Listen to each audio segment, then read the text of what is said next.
Into the fray. Into the monkey fighting fray. How are you doing there, my good friend? I'm doing fantastic. I've reached some revelations. I beat Charles Barkley Shut Up and Jam Gaten, and it had one of the best endings I've ever experienced in my life. And it was something that I thought was intentional, and then I looked online, but it ended up being not intentional. But the unintentional ending I got for Charles Barkley Shut Up and Jam would have been an amazing ending if the developers thought of that. I really want to get into it with you on that, but I don't know if you've completed it.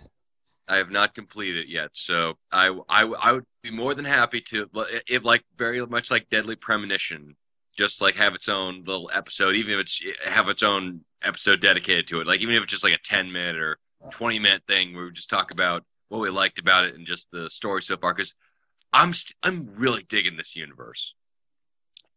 Yeah, there's a lot to love about it, and I just it was definitely something that was one of my biggest finds of this year that I really was glad that I went into the endeavor of playing this game and just realizing this game came out years ago. It's just like, goddamn, one of those little cult classics that anyone who has played it has really enjoyed it. So, on the side note, there is a sequel in the works that will get kickstarted, which since we were talking about it, I might as well have brought it up then. Oh, no. Please, I would love to discuss this. I actually pulled up the titles just so we could talk about it. It's called The Magic Realms of Tir na Nog, ha ha ha, Escape from Necron 7, Revenge of Cuchulainn, the official game of the movie, Chapter 2 of the Hoops Barkley saga. Mm-hmm. Wow. I am ecstatically excited. As am I. I think that'd be a nice on a shirt. So I'd like to pitch the idea of putting out some Charles Barkley shirts out there for the sake of just supporting this amazing first game, and the developers that are they put a lot of effort into the first one with Shut Up and Jam Gaten, and it's just a lot of developers can learn from what they've really accomplished with just not a whole lot of financial resources backing. at their disposal. Yeah, it's just so simple, and it can really resonate with a lot of a diverse group of people, whether it be JRPG fans or just basketball fans in general. Which I don't know if there's a lot of people who are both, but I think if you can at least reach one end of the spectrum there, it's definitely worth playing, because it's a lot of referential humor that caters to a lot of those diverse groups, whether it be basketball fans or just gamers in general. So, are you suggesting that the guy who dresses up like Cloud for the last Comic-Con was not actually aware of the exploits of Vince Carter? I like to believe so. I like to give him the benefit of the doubt. Okay, well, that's good. Very good. But it's really fantastic news to hear. I'm really looking forward to them putting out the sequel to this game, and it's definitely one that I'm in 100% support of. So I'll definitely be chipping in their Kickstarter to further advance the process of playing another chapter and in the Hoops Barkley saga, which I like to see what else they could do with the second one. Mm-hmm. It looks well. They only have one really image up there, and it's just concept art. But damn, that looks professional quality, and it warms the cockles of my heart that they're willing to go out of their way to make another game like this when they don't exactly have a lot of financial backers on their side, but I assume that they will after the Kickstarter gets up and operational, just because everybody seems to love Charles Barkley's Shut Up and Jam as one of those classic little gems of the internet and indie games that people just have managed to take to and love. Oh yeah, for those who played it, I've really enjoyed it, and a lot of word has been spreading around. Definitely on the even big name gaming sites are definitely talking about um, them putting out the Kickstarter. So it might spawn some newer audiences who haven't had an opportunity to play it to actually delve into Shut Up and Jam Gaten. So you can't really got nothing to lose. It's definitely worth checking out because it's a freeware game, and you get a lot for it being a freeware game because a lot of them aren't that well polished or you know subjectively good. But this one was really a standout and a pleasant surprise when I started playing it. Just how simple it is, and also how it is very intuitive, and it's got good pacing. Hmm.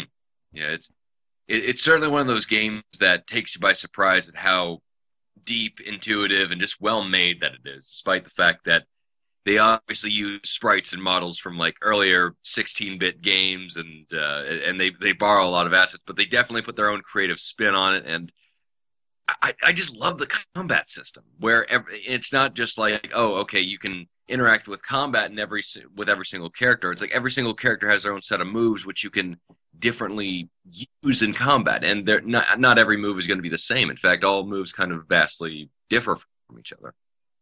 Yeah, all the characters that your squad that you develop throughout the game have their own particular move sets that are suited to them, and then there's always something different when it comes to them and how you manage your resources and things like that, and using their special moves and just good Hmm. you know JRPG stuff gameplay, which I'm not really that into that kind of Hmm. turn-based combat thing, but they do it in a way where it's not tedious.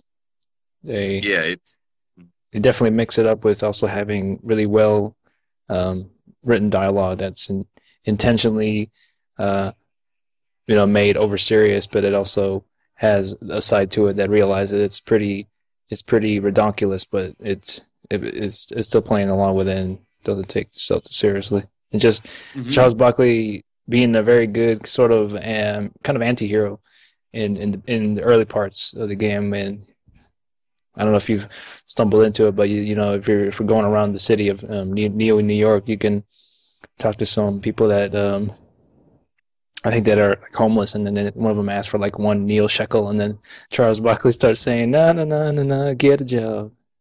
It's just hilarious.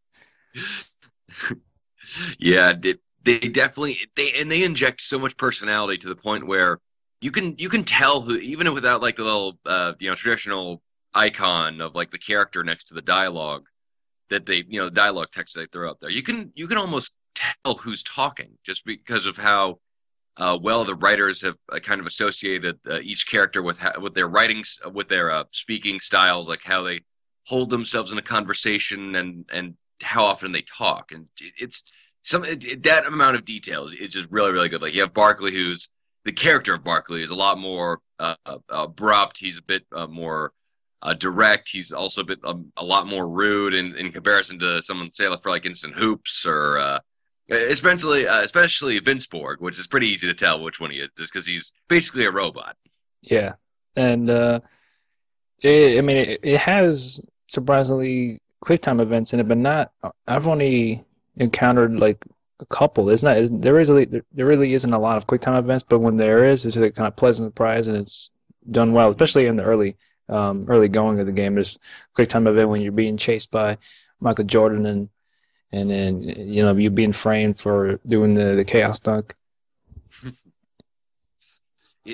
It, I mean that quick time event when you're trying to kind of flee the house, and it works really really well just because it's so surprising, and it gives you a lot of opportunities to also complete it as well. It's not like if you don't get it, then you're sent back to like halfway through the mission. That would have been annoying, but the developers very, very smartly decided to put it at the very start of the quick time event, so it's not that difficult to go back and try over again.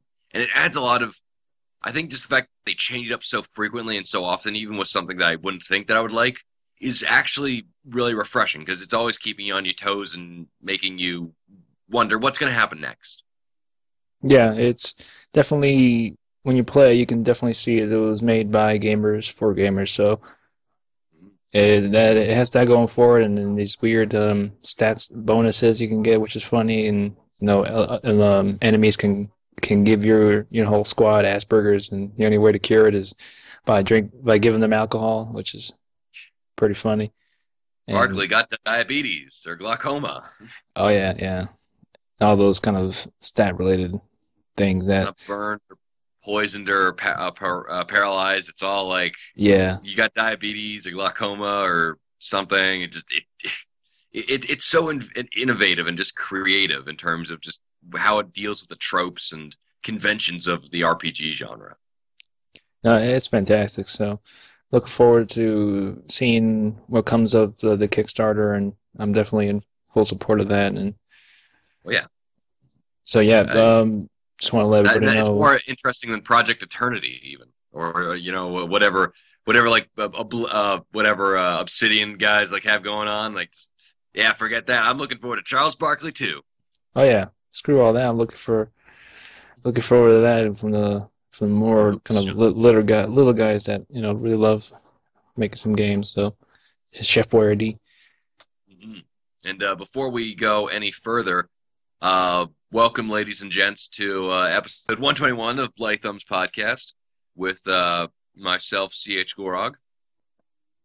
And myself, Splinter 47. Yeah, that's how I was about to go with the intro there, but then we just got into the kind of conversation with Charles Barkley. But it's cool. I figured that we get that Charles out of the way. Barkley can overtake any conversation. It's fine. It's in fact, most of my conversations that I start could easily be taken over by Charles Barkley, Shut Up and Jam, and turn out better than anything I could have hoped.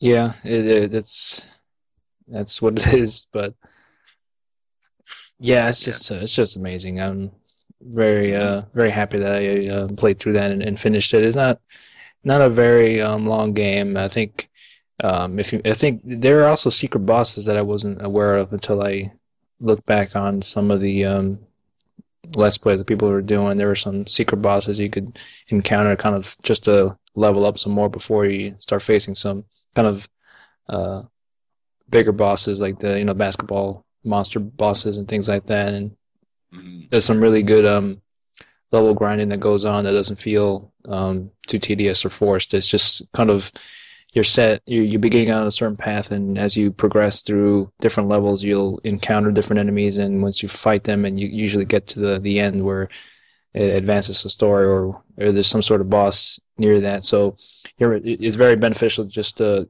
face those enemies that are small little enemies that give you your experience, give Oh some yeah. leveling up before you reach to the boss. So that's um, another addition there, and it's just so much other stuff that I want to say, but I don't want to spoil. That there's also just other. You never know what to expect with that game, and it's certainly one of the best things it has going for it that you can't predict. I couldn't predict what was going to happen at the end, or just who else I was going to run into. It's like what's going to happen next. Was always on the edge of seeing what was going to happen. And it's just so unpredictable. So Yeah. It's fantastic that the indie sphere is getting a lot more uh, getting not only getting a lot more creative than a lot of the mainstream counterparts, but being able to take these assets and take their own these new distribution systems like Steam or some online sites to directly give consumers what they want. And one of the games that I think does this really, really well, along with Charles Barkley, Shut Up and Jam, which is the gold standard, however, is the game Hotline Miami, which for those of you who haven't seen it, there's Splinter. It has a Let's Play of it where going through some of the game, and I have to tell you, it's quite an experience. it's brutal. It might be too um, I wouldn't say Yeah. tedious, but too frustrating at times for some people. And It's a game that requires a lot of trial and error. Figure out what works and what Imagine doesn't. kind of like Super Meat Boy meets Grand Theft Auto, the original like top-down Grand Theft Auto games, where Oh yeah, you, well, let's give it a little context now. So, it's Hotline Miami is about you are basically an assassin or a hitman who goes around and he goes to these buildings and then he just kills everyone level by level. And so he uses baseball bats, crowbars, katanas, like broken glass to kill his enemies, or like he uses guns like assault rifles and shotguns, but oh yeah. And they're this is very limited. I'm sorry. And this is developed. I think it's developed by one guy, and he's done some work on those weird, but really depending on which ones you prefer, but the weird and yet kind of awesome games that are that have been put out on Adult Swim. Have Oh you yeah, ever played any of those Adult Swim games?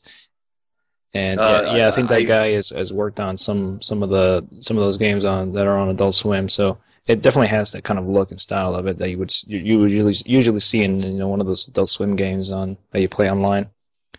Yeah, it kind of has that flavor to it where it's just sort of unabashedly absurd and strange, but at the same time, it's this really psychedelic, like 70s type of like it's a combination of different things. It's like a It's like a trippy. psych.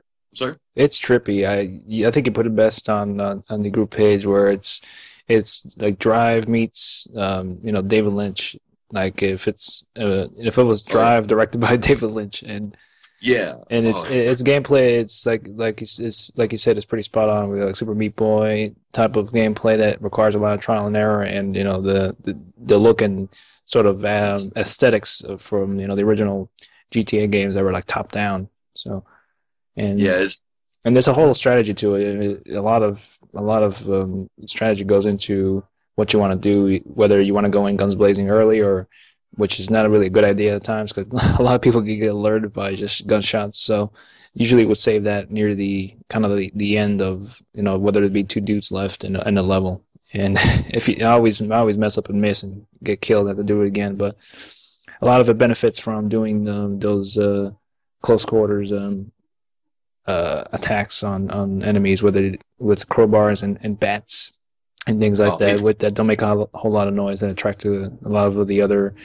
enemies on the level. So the interesting thing about the game is it's almost like Majora's Mask, where you have a large series of masks that influence different aspects of your gameplay. Like if you put on one type of mask, and they're all animal masks. Like there's like horses and chickens and owls and crocodiles oh yeah, there's a Cthulhu mask even, which is pretty awesome. And they influence different stats. Like you'll run faster, or your guns will be silent, so you can shoot as many people as you want. They won't notice until you actually go into the room, and all those types of stats. And it actually does make you think about just the gameplay itself. And at the very end of each level, you kind of kill a boss, and then and also while you're going level through level, yellow. yellow. Oh, I'm sorry. I thought that no, someone. I thought someone was knocking at my door. Never mind. Um, that it's like, yeah, I guess somebody wants to play Hotline Miami today too. But I don't. I have a Mac, so I actually had to borrow my buddy's PC, and he hooked it up to our TV and used a 360 controller, and it would be a perfect Xbox 360 arcade game Oh or yeah. PSN game. But just because of the content and the subject matter, I don't think, even though like video games are known for violence, I don't think this is probably one of those games which could be heavily advertised just because it's violence in a distressing way about like the story about what's going on, and even for it's a 2D top down game, and you don't get up close and personal with the character models, but when you're bashing people's heads in or slitting their throats or something, it is pretty graphic. In fact, one of the most graphic games that I can really think of, just because of the fact that it's you can only see like a few pixels of violence, but it's very effective in how they do it. But anyway, like once you kill off a boss at the very end, or you finish off a level, you walk back, and the music, which is a huge part of the game, which it's like it's pop synth as you described, Splinter, on our forums, where it's very much, it's very similar to Drive, how there's like this pumping bass in the background, and it's a great soundtrack, and it would be nothing short of a crime if they didn't get nominated for something for that soundtrack. And at the very end, where you finally kill off the boss, the music cuts out, and then you're just walking throughout the entire, like walking back to your car through the entire level, and the music cuts, and you're just left like just looking over all these dead bodies, and just like it's a bit more. It's incredibly unnerving that you have to just walk through the entire levels all over again to see how many people you've killed and kind of what violence that you've wrought. Yeah, I didn't really think of that until you brought it up. Well, yeah, it's you can see kind of once you finish the entire level, and whether it be a level that contains, whether you going up two levels upstairs of what it usually consists of, and just seeing the aftermath of everything you've done after you finish it was pretty cool. And head out to your car. I think was it like a DeLorean? It looks like a DeLorean. It That, looked like a DeLorean just because of the way the doors open. yeah, has those sort of open up from the side, a side up. If that makes any sense, but Yeah. um, yeah, it's interesting. The story is a little interesting too. I'm kind of interested to see how it progresses. You get little story tidbits every now and then after you complete a mission where you're kind of head out to different areas, and you always talk to this guy that gives you free stuff.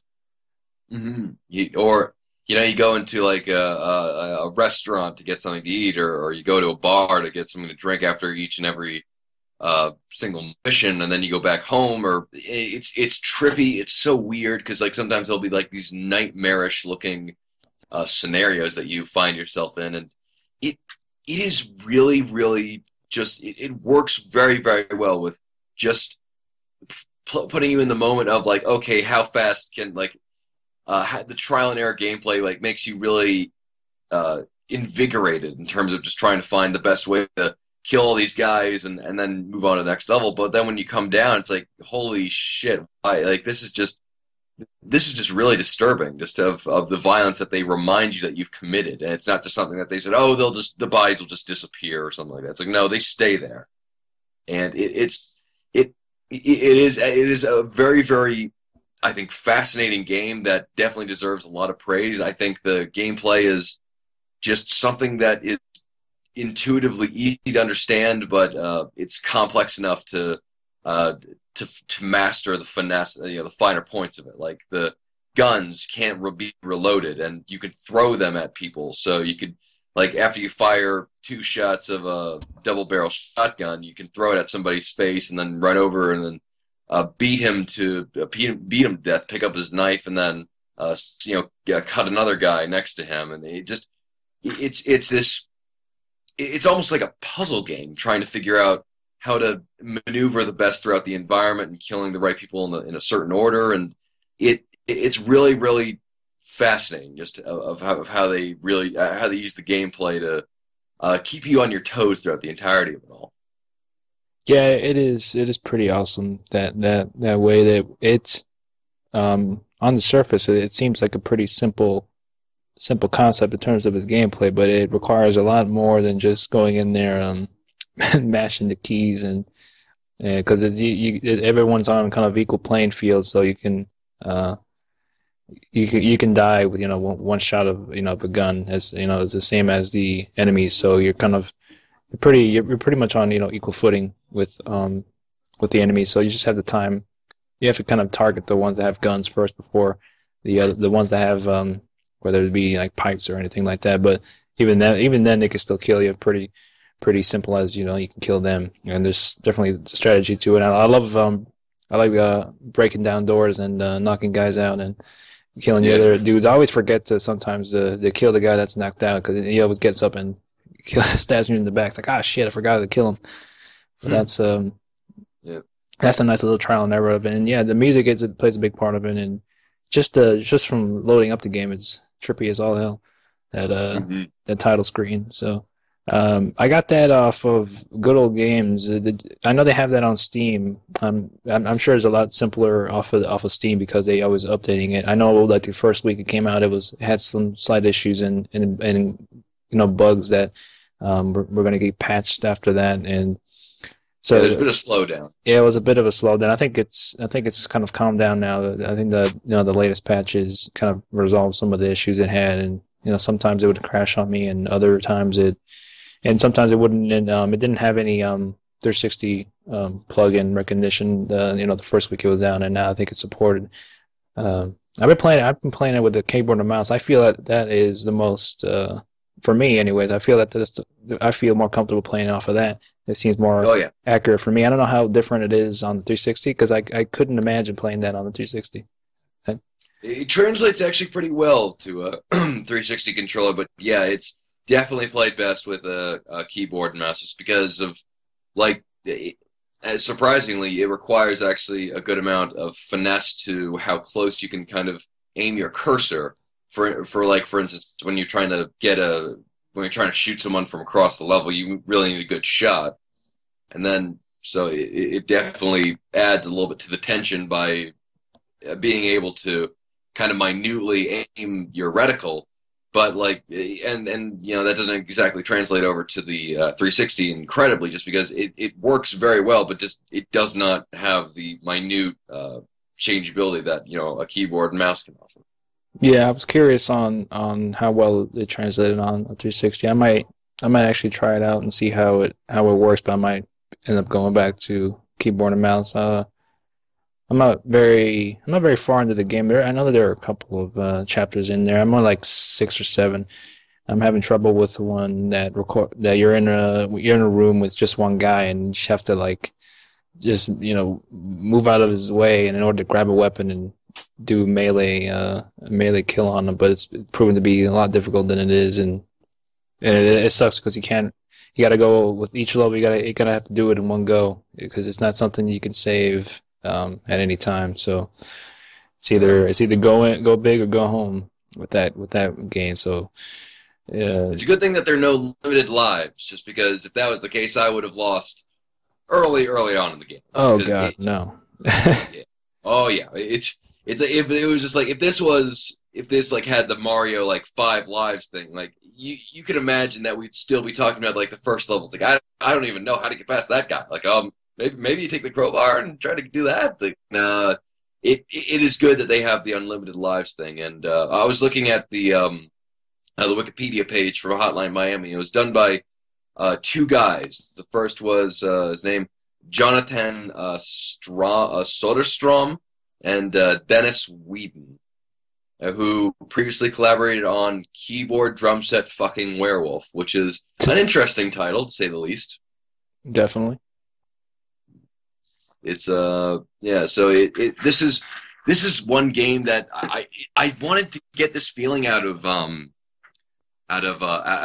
Retro City Rampage, in terms of just being able to evoke a certain kind of nostalgic feel with classic gameplay, but use it for kind of a new type of gameplay style that we haven't really gotten to enjoy, at least for a while. And Hotline Miami is just the top down, as they call it, the top down fuck 'em up, which is just like Grand Theft Auto 2, the top down perspective. And I want that's a Retro City Rampage to be more like this in terms of just controls, as well as like having a consistent tone.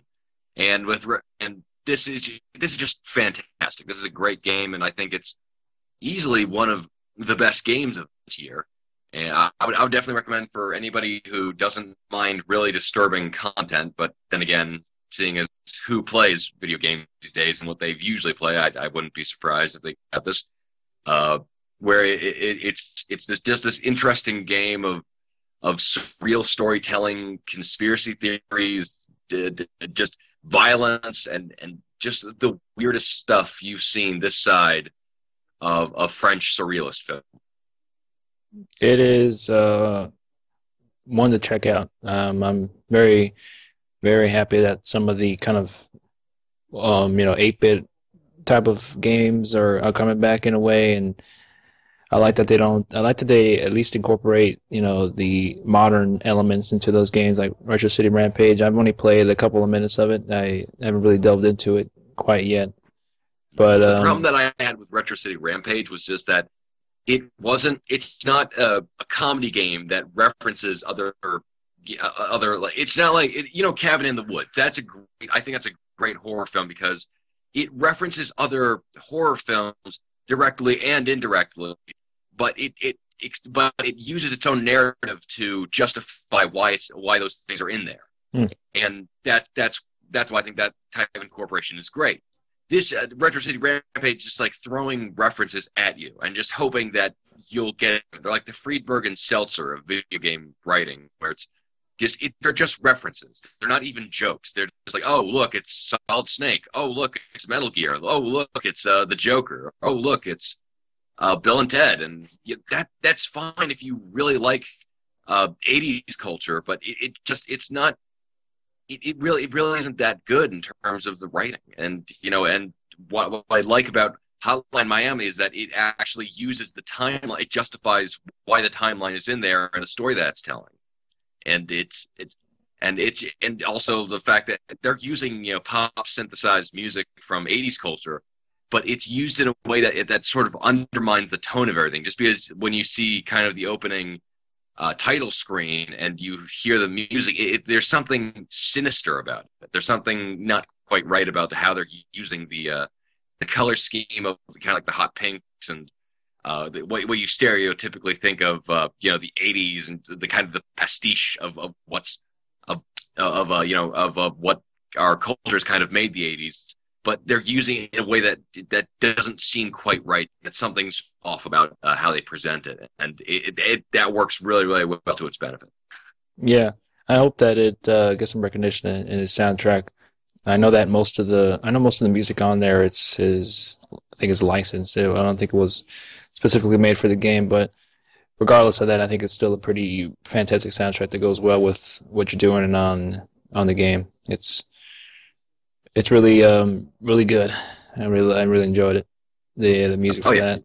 So no, it is. I haven't really gotten too far with Retro City Rampage. I think I got like the first tutorial level, and then with reference I think they referenced the Dark Knight and Duck Hunt.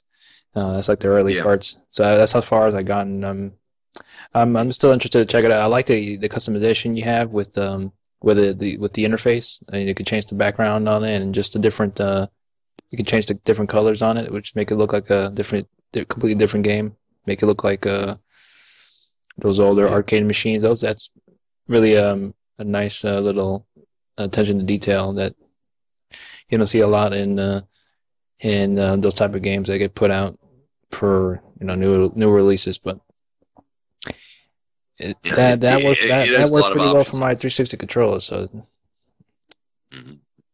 I mean, that's a fine game, and I'm actually surprised that a lot of the gameplay elements really work, especially things of like kind of the jumping on people's heads as well as using like covering fire. Like there's a cover system in there. How do they fit a cover system in there?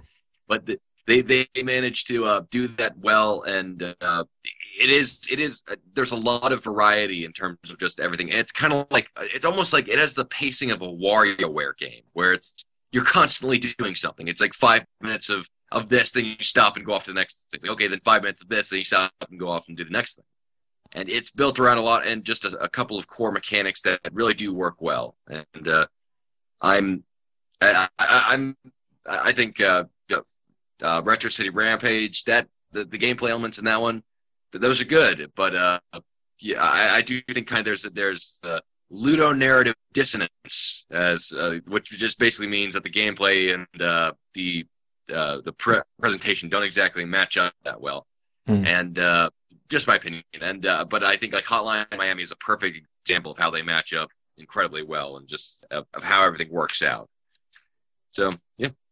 Oh yeah, definitely. So far, I probably added to one of my one of my favorite games of the year so far. So yeah, keep a eye out on that, people. If whether you're on goodoldgames.com or Steam, I have a feeling that if not that game, other games will probably be on sale either for Cyber Monday or Black Friday. So if you can snatch up a nice reduced price on either of those games, it'd be probably definitely worth checking out actually. And since it's one of those nostalgic looking type of games, it's has that kind of 16-bit or 8-bit. I don't know my bits look and design of it, and I'm sure it's gonna run. It's gonna run fine on any PC that is not up to the standards of running those first-person shooters. I'm sure if you can run that, I think it'd be good. How will it run on my Commodore 64, my good sir? I think you might need to add more RAM to that one. Oh, nuts. Oh, well. Well, there's always next generation. Put in some more floppy disks. So it's spread over 28 floppy disks. Ah, damn, floppy disks. Yeah, it's certainly it's certainly one of those games that makes you glad that the indie sphere is as popular as it is right now, and that there are some really, really talented people behind the scenes. Yeah, yeah. What was I gonna bring up? I finished Assassin's Creed 3 to my Oh, nice. to my chagrin. Yeah, I did. Uh, I was actually thinking of doing some sort of either written or audio review on it. I liked it. I wouldn't say it's my favorite in the series. There definitely, along with other Assassin's Creed games, there are problems, slight problems with it, and which definitely can be fixed with a patch. And I know that they're putting out another one I think near Thanksgiving. So I think by the time you play it, when you head back to the States, it'll probably be patched up pretty well. It's also pretty cheap right about now. I was looking over at Amazon, and it's about $43, I think, when I last looked. So, I mean, the price is pretty much going down these days. So, Right, looking forward to it is. That's how usually it is picking it with up. newer games. Usually goes down around that price in the week or two after it's released. Uh, I liked it. There were some good moments and there were some not so good moments. Actually, I don't know. I don't know. I have to replay some of the past Assassin's Creed games like two or Brotherhood, but I feel that there were some levels in that game that felt really restrictive. And for it being a open world type of game, I don't understand why you can't be 10 feet away from somebody that you're following and all of a sudden gets desynchronized, and which is one of the issues I sometimes have with Assassin's Creed doing all that desynchronization shit. And to be honest with you, I'd rather just have Assassin's Creed game without any animus or anything like that attached to it. Like the game Yeah. with the assassins and the story like that. I'd rather play a game like just solely on that. I really don't have much attachment towards Desmond and what he's No. doing. A lot of it feels, even in the past games, I'll admit that it just felt that it really ruined the pace of those games sometimes when you went back to modern times and doing just basic platforming stuff with Desmond. And I mean, to be honest, there were some moments I did find interesting with Desmond's side, but with 3, I just didn't care really, and I rather would have played the assassin story a lot more than that. And uh, I understand that it is a different assassin, and I don't mind Connor, but he's no Ezio, and I will not compare him to Ezio, but Ezio's a one of a kind character that is a lot. I feel that's a lot. It's a lot well written and well I written than Connor, but um, yeah.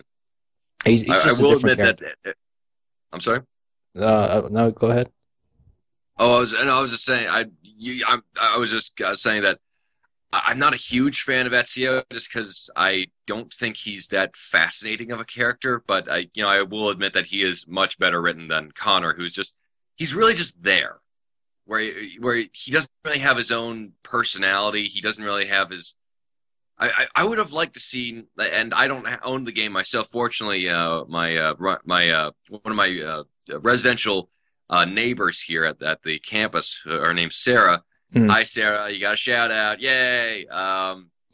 She's playing Assassin's Creed 3, so we just kind of traded off playing. And what I found interesting is that he seemed to be kind of motivated by a sense of justice, but I would have liked to seen, and they don't portray Americans are like they're the good guys, and the Brits like they're the bad guys. It's a little bit more ambiguous, which I like that. I would have liked to seen something maybe a little bit more akin to Inglourious Bastards, where you have Connor being sort of like Brad Pitt's character, where he's so motivated by this need to avenge his people that he doesn't really take in morality or any other kind of moral quandary into question, where he just goes out and kills people, and then like he just says like whatever to the world, even though people say like no, what you're doing is wrong, you're stopping everything. And they have shades of that, but they don't go far enough with it, in my opinion, to make his character that fascinating. Right. I feel that he's pretty stiff at times. Doesn't have as good a personality as Ezio did, and they're definitely really they could have done some really good amount of story related missions with him that might have changed my opinion on him, because they had a lot of that personal story missions with 2 and Brotherhood that it really got you more attached and really get behind Ezio and those past Assassin's Creed games. And Connor's different. He's very idealistic and sometimes a bit naive of what's going on, but he, like you say, he does have some sort of sense of justice. And I don't know, it's just that not a huge fan of his, but I can really get past that regardless of that. And yeah, I don't know, the levels do seem a bit restrictive at times, and like I ended up getting desynchronized so many times I lost count.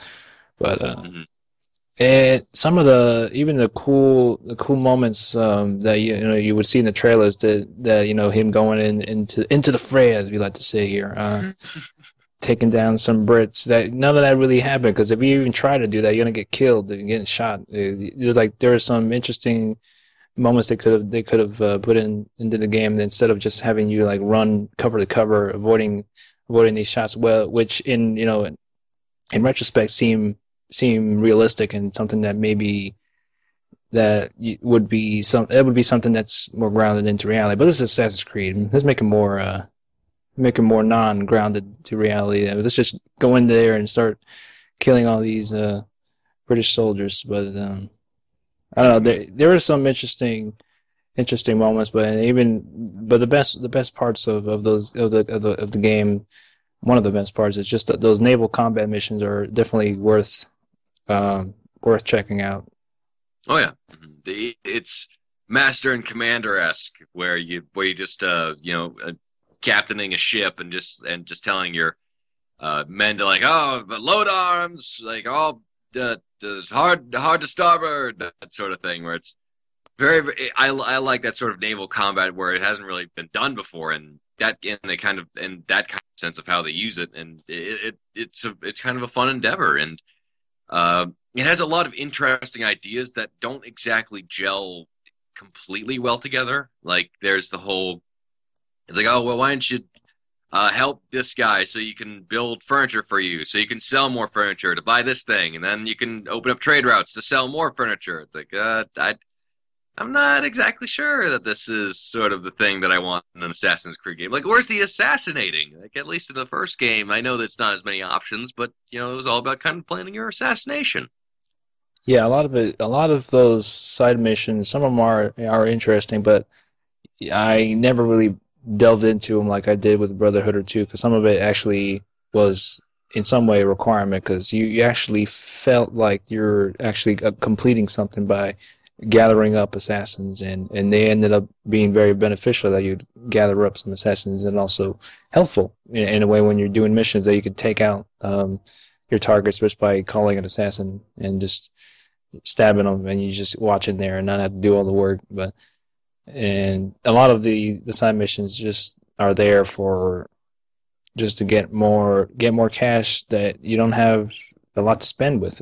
You can beat that game without even buying a weapon or any upgrades at all. I think it's just another thing that they just added on that didn't feel which in some ways I do like that they don't force you into doing these side quests without until you do them in order to advance the story.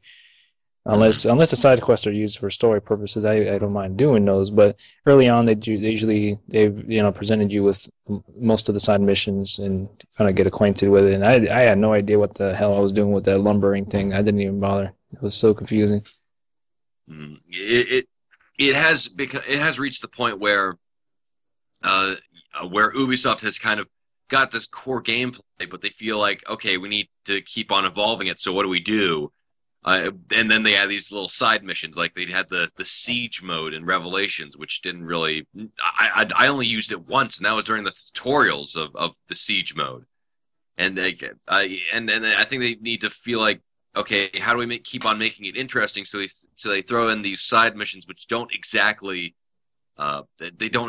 work in terms of just how engaging uh, the main combat is versus just all the extra stuff that you can do. And so I think they're kind of like at a crossroads where it's like, okay, well, if we just kind of keep refining the core gameplay, people say we're not evolving, but and if we don't, but then if we throw stuff in there, people are saying like, oh, this stuff is just kind of boring, which is I think a criticism faced by 343 when they were working on Halo 4.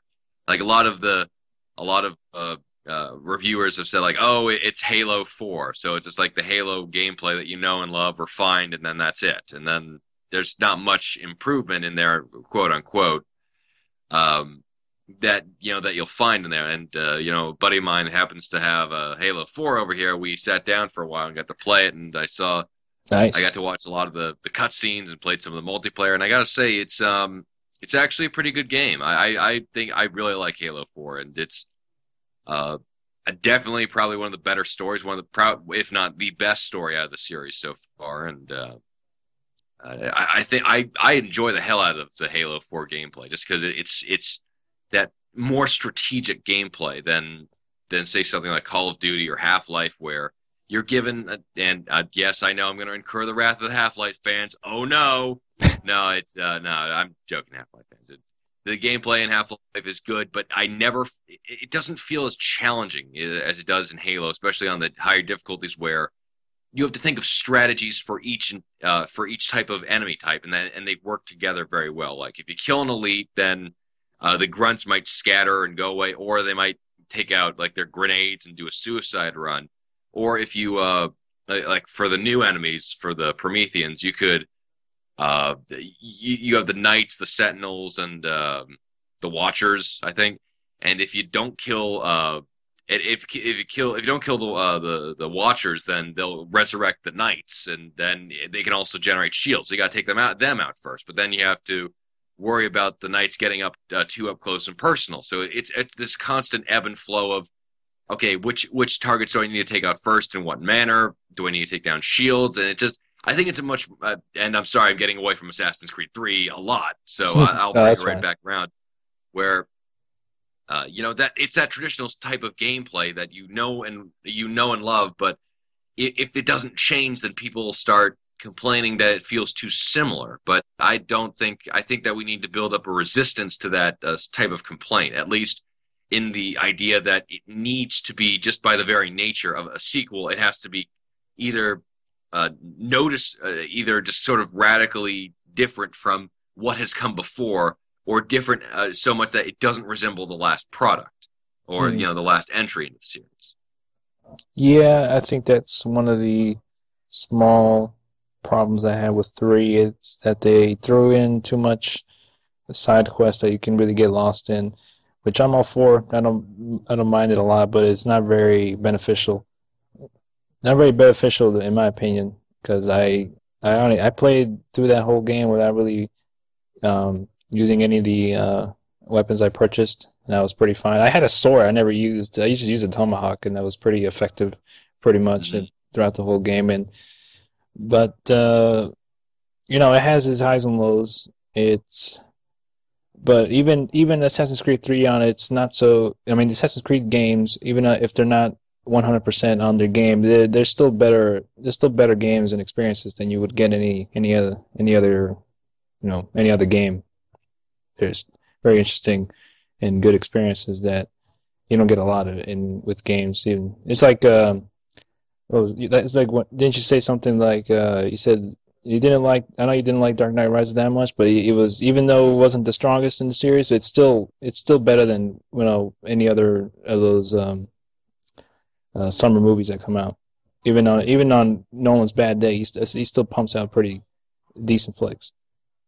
It talks about what you're comparing it to. Like if it's Transformers, GI Joe, Expendables, then yeah, Rises is a much better story than that. But yeah, damn it, I will not start this. Rises, okay, yeah, Rises is that's a very watchable movie. It's if you sit down and watch it, you won't be glad that you didn't watch it. That I don't know if that's if that's a ringing endorsement or not. I'm not gonna sure. I'm not sure Warner Brothers is gonna slap that on the DVD cover. It's like you're glad that you didn't that you avoided not watching it. Yeah, maybe it was a bad comparison, but what I'm really trying to convey is that even if Assassin's Creed game is not 100% on its game, it's still a pretty good Oh yeah, experience. That's what I meant to say. no, I got you. Even though it's maybe one of the lesser entries into the series, it certainly is not a terrible game. Where there's a lot of quality to it. There's obviously a lot of hard work and love put into it, and just I love the fact that they're going into timelines that don't get a lot of attention in fiction, especially in modern day fiction, where they're talking about the Renaissance and the Renaissance and the Crusades, and then now the American Revolution, where there's hardly any games or for that matter movies or TV shows these days that delve into the history of it all and just kind of envelop themselves in it. And unlike how the Assassin's Creed series does, where they definitely try to find different avenues to incorporate their game into the history, and I got to hand it to them. They always have an engaging game, even if it's not the most polished or kind of the most refined. They always have an interesting look at each entry. Right. All in all, I think it's still good and worth checking out. The American Revolution is a really interesting period for me, and I don't know in terms of, and it also changes. The environment also changes it in terms of how you play the game as well. You aren't really on top of buildings that much. I really uh, preferred and did a lot of the getting around either on horseback or even fast traveling. There's if you've been to one area, you could just fast travel there because I really didn't want to spend 20 minutes trying to get to one area to the next, from going to Boston to Philadelphia. Oh yeah. If I mean, if Yes, I did, fast traveling I to did Philadelphia. Philadelphia. No, once Good. you do it once, you don't really want to do it again unless you want to really be immersed in actually doing that. But Yeah. I mean, I think it does more right than it does wrong. But and God damn the ending. But uh, Yeah. I no, I don't dislike it as much as the 3 ending. I thought the Assassin's Creed 3 ending had interesting ideas, but it was poorly executed, I think. yeah. But regardless of that, it doesn't take away from the assassin story, which I really cared about the most. It really doesn't take away anything from that because they both kind of take place in different time periods, and they really don't. I know it. And I know they're both there to intertwine with each other, and in order to accomplish a quote unquote greater goal, which they've been hinting towards since the beginning of the game. But I thought it was poorly executed, but it's not something I really want them to do an extended cut on. It is what it is, Yeah. but Yeah. It's not as terribly written as the Mass Effect 3 ending, and on reflection, I think the extended cut, yeah, it's still not as good. I thought that, like, okay, now it just goes from good to serviceable, where yeah, and I'm sorry for getting on the Mass Effect bandwagon again. I'm sorry, but it's not as the Assassin's Creed 3 ending. It had, as you said, interesting ideas, just not very well executed. And I do wish that they would kind of get away from the Animus stuff and the modern day stuff. Like if they make it like modern day, where I mean, how awesome would it have been to have like gone through Assassin's Creed one, two, Brotherhood, and then Revelations, and then three, and then Assassin's Creed 4 is, oh, you start out in like this one time period, then you hop out of the Animus in modern day. It's like, oh wow, that's a cool twist, and that's something that we haven't seen before in the series.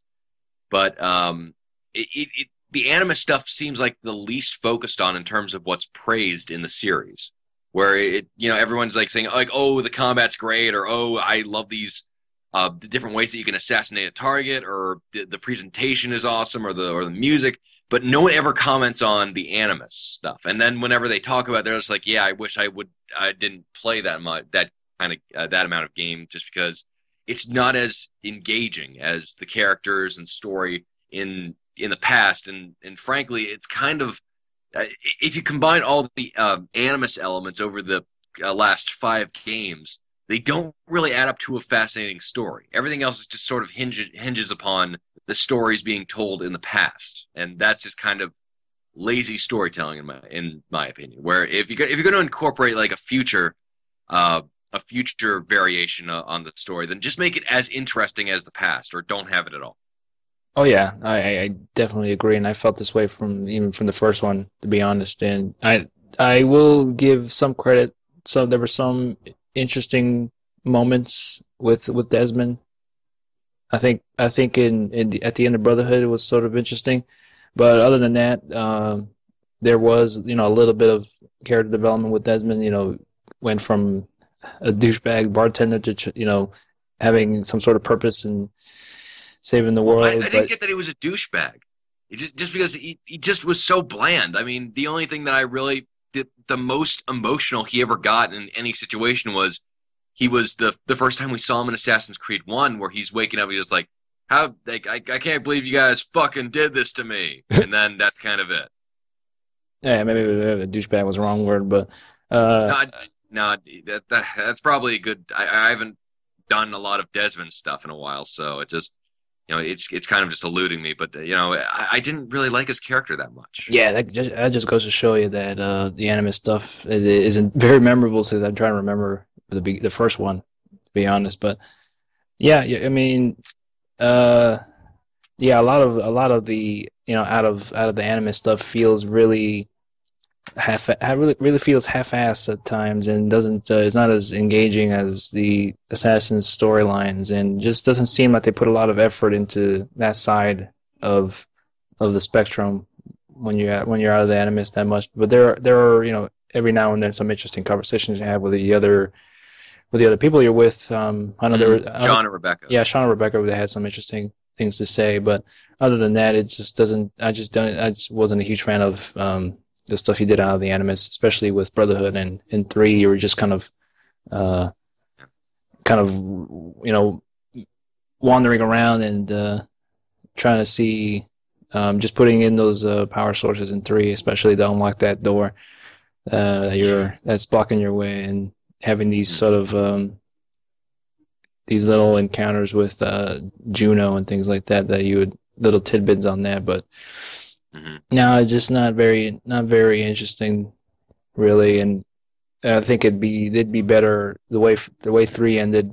I think they did that in a way because it did feel rushed too, and they probably did that in a way in order to keep doing another game as well. The way 3 ended, I'd rather just play a game that has Assassin's Creed's name on it, slapped on it, but with no Animus stuff or any of that Animus interface stuff, because it was sometimes it's kind of cool, but I've already seen it, and once you get out of the Animus, there's like if you're playing that game at night, it's not very good because they have a flat, a brightening white light that appears out of nowhere when you're going to be out of the Animus. It's like, it burns. and it's just these little, those little design aesthetics they put in. That's telling you, that, hey, you're in the Animus, but you're reliving through history, as you know. But I'd rather would play just Well, a separate storyline that has nothing to do with what's going on in present time of just an assassin. That'd be I think they'd be better off doing that if for another game or a that's what spin-off. they yeah, that's what they did. That's what they're doing with Assassin's Creed Liberation, which well the PSP Vita game where you play a black woman who's an assassin who and apparently it's not that well executed, but there's a lot of interesting ideas in there. Like you can switch out of outfits for different abilities. Like you could dress up as a lady, or you could dress up as an assassin. You could just apparently it's very very close to actually being a Assassin's Creed experience. Just that the kind of limitations of the Vita don't make it that good of a console sort of inspired game. But yeah, I would like to see a lot more of that, where you have different assassins doing at different time periods and different historical stuff. Like that would be great. Or even better, why don't we see a game about a Templar protagonist, where maybe more kind of a beat 'em up game, and you're out to deal with like assassins. Because I would like to see the idea that the assassins are actually kind of full of themselves, and they aren't as noble as the other games like to portray them as. And the Templars, while they do kind of nefarious things and violent things, that they actually have good points. I like to see more moral ambiguity is what I'm trying to get at. And they did get a little bit more ambiguous with 3 again, and certainly in comparison to 2 in Brotherhood, where basically in 2 in Brotherhood the Templars were just GI Joe villains, where they just like, aha, we're evil, we're gonna take over the world. I like to have sex with my sister because I'm incestuous and just downright disgusting. Ah ha ha. That's right. And I don't like that. If you're gonna make an antagonist, make him either well written or have an interesting theology. Like you can make him a complete asshole. You can make him douchebag McDoucherton, where you can. And by the way, I am trademarking that name for a game that I'm coming out with, where he can be like the biggest jerk on the entire planet, but at least like make him say something interesting, something that makes you think, even just for a second.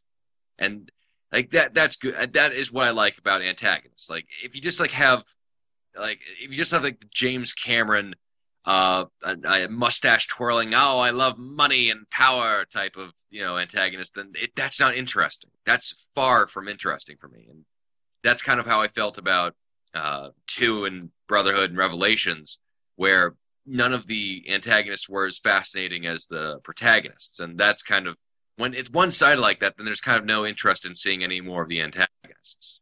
Mm-hmm. I think So that's kind of my one. I think 1 in Brotherhood has some pretty, I think, decent antagonists, in where it was more than just being bad or evil. I think they had their own intentions that seemed right to them in some way. Oh yeah. But that's what I dig in villains in games, rather than just have them be evil for the sake of going along with the storyline. Yeah, like for instance, I'm sorry. Or as a MacGuffin or something.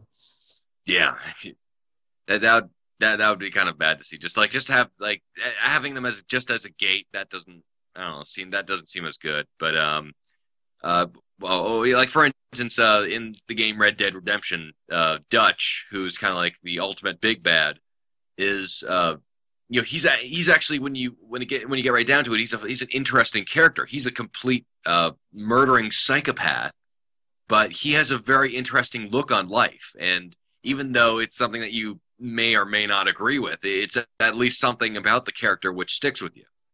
And if they gave if they made the antagonists in Assassin's Creed, if they made all the Templars just complete assholes, but gave them some interesting looks on life, like they did with Assassin's Creed 1, where they at least had time to make you look back and consider things, then I'd be more for that. Yeah, even with 3, there were some conversations that Desmond and his dad had about the Templars, which really did sum up how not well written Templars are and their whole role in the series of being kind of the villain. I actually have an interesting question, and it's directed for you, Splinter. Oh man, Why the fuck does anybody join the Templars? They they get slaughtered more often than they get slaughtered more often than Nazis in a World War II video game. There is no point for them to be on the Templar side because they're they're less well equipped. They don't have the element of surprise. They don't have the moral high ground. They I don't even know how they get the resources for what they do, just because the assassins continually screw them up every single game. It's like, okay, when do you bounce back? When do these guys like ever? I mean, was it like during the 50s? Then they like bought a lot of war bonds, and then the government's like, oh, for here you go, guys. Thank you for supporting our troops during World War II. And they're like, yep, we got the money again. So now let's take them all down. Let's take all the assassins down. It's like, no, it doesn't. It's not well done. I want to see. I think I It's might just have so. an answer. Why would you join the side that's obviously like just like stormtroopers? I think they got. I think they have. I think I have a good reason why. They have a good dental plan and 401k. it's, it's like well there's a good chance that we'll get stabbed in the eyeballs, but did you see the plan on the 401k? Yeah, it's really really good. I think that's what it I think that's what it has going for, to be honest. Yeah, you really you really broke it down for me. Now I was just thinking about it, like, God damn, I don't even know. I don't even know myself. I already have enough trouble keeping up with the story. Yeah, it really does have some. It really does have some flaws that series, but it did things in terms of its approach on retelling history and adding sci-fi into it really well. That was just when the first one came out, it was just different than any other game. That's why it was the really big Yeah. appeal. But I mean it came out. I'm sorry. no, that's about it. Oh, just I was just about to say, yeah, it came out during 2007, which was that huge year for video games, where I think that was the year that when video games overtook movies as the popular art entertainment art form of the masses, where you had games like Halo 3, Call of Duty 4, Portal, Assassin's Creed, BioShock, Rock Band, and all those games at the same time coming out where they reached the casual market, they reached the intellectual market, they reached the hardcore market, and it just it and with Assassin's Creed that one shot for an introspective look on history and violence with Assassin's Creed 1, and just how and just this interesting narrative and this mythology behind everything, and they combined religious elements and historical elements and video game elements in there, and that was just great. And I love the fact that um, that when you get hit, it's not like, oh, you lost health. It's, oh, you're getting more desynchronized, where it's like, okay, and they have a narrative explanation for why you can survive like a bunch of blows. It's just because like your ancestor didn't actually get stabbed or hit. You're just failing combat so miserably that you're being desynchronized with the memory. Like that Yeah. that's a great idea. That's wonderful, and I applaud them for doing that, as well as keeping the quality of the series very high up in terms of the historical stuff, as well as just the writing for the assassins, at least. And I am very very interested to see where the series goes. I hope it kind of pulls a Halo 4 and makes it even deeper than what kind of has came before in the series. Yeah, same here, and I do hope that they in the future have a bit more polish in terms of the overall spectrum of the game and ending Mhm. too. But anyways, that's neither here nor there. Uh, Yep, yep. I forgot I was gonna say something else, and then I lost my train of thought. But I think we had a pretty good conversation on the Assassin's Creed series as a whole, and Oh yeah. three's a good game. It's still worth checking out, and don't let endings ruin the entire ruin an entire game, which seems to be Yeah, some people's that's a thoughts on it, theme for which is this year. yeah, it's the theme. Yeah, I hope. Oh, never mind. I won't even say it. But yeah. uh, it's good. But yeah, It's worth checking out. yeah, yeah. Those are definitely you can obviously tell a lot of hard work and effort went into the games, and they are fun and engaging and very interesting if you're interested in the American Revolution. But yeah, so best of luck to that series, and I hope it does well. Just because the people behind it definitely deserve all the money and support that they've been getting over the years, and I like Ubisoft as a developer, certainly more than and publisher, certainly more than EA and Activision. So Oh yeah, it's I love their games they put out in the past. Ranging from the Splinter Cell series and Assassin's Creed and just all the oh yeah, other franchises they've created. They are definitely a good developer and publisher, and they're gonna be. I look forward to seeing what they do in the next console cycle, and they're definitely one that is definitely has a lot of support and well deserved support. And it's yeah. yeah, so other than that, that's about it with Assassin's Creed 3. You want to take a quick break and get back to the whatever else we got here. I don't know if there's not much to talk about in terms of news. I know there are a couple of one or two things, but not too much. Hmm. Not too much. Yeah, yeah. I'd be happy to take a break, and then we'll come on right back and keep going. Alrighty. We'll be right back, ladies and germs. Enjoy this track from whatever music I'm going to put in. I don't know which one I'm going to put in. Maybe I should put in some of that Charles Barkley Shut Up and Jam theme song. Oh, now you gotta do it. Now you gotta do it. Put some Charles Barkley in there. All right. We'll see you in a moment. Everybody get up, it's time to slam now. We got the real jam going down. Welcome to the Space Jam. Get your chance, do your dance at the Space Jam. Alright.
Welcome back, ladies and germs. If you're still around, I thank you. I bid you adieu.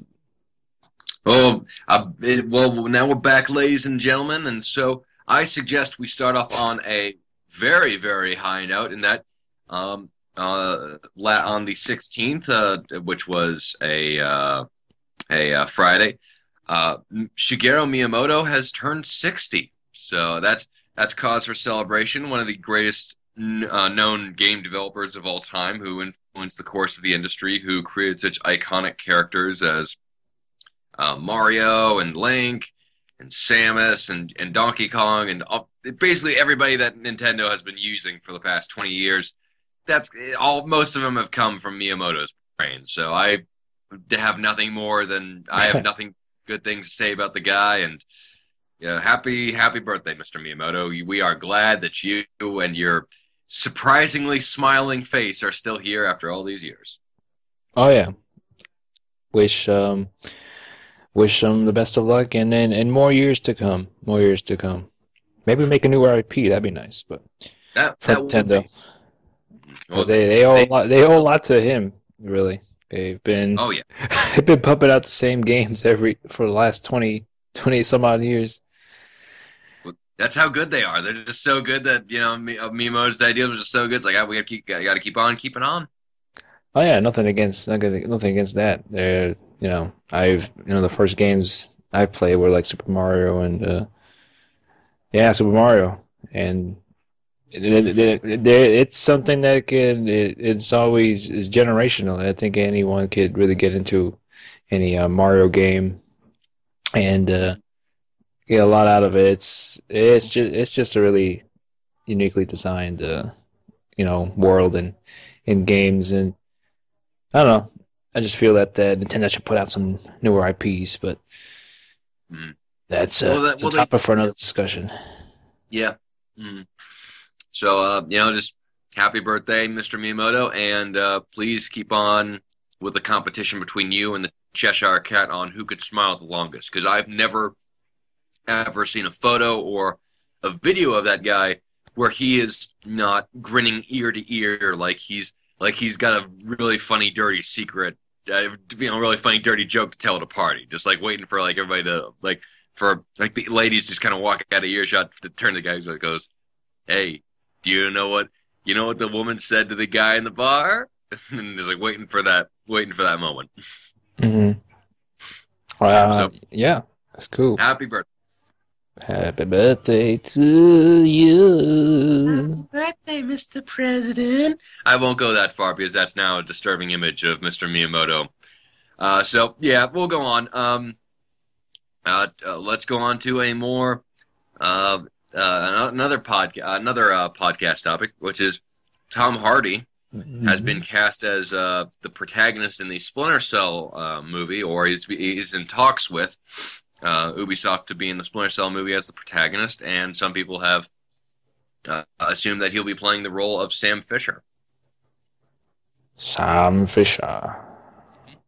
And I don't know. I really don't know what to think about this because I know Tom Hardy's a really good actor. I think he's a chameleon with whatever role he takes, but I don't think he's the best candidate for Sam Fisher. I mean, he could pull off a very good job, but I'd like to see.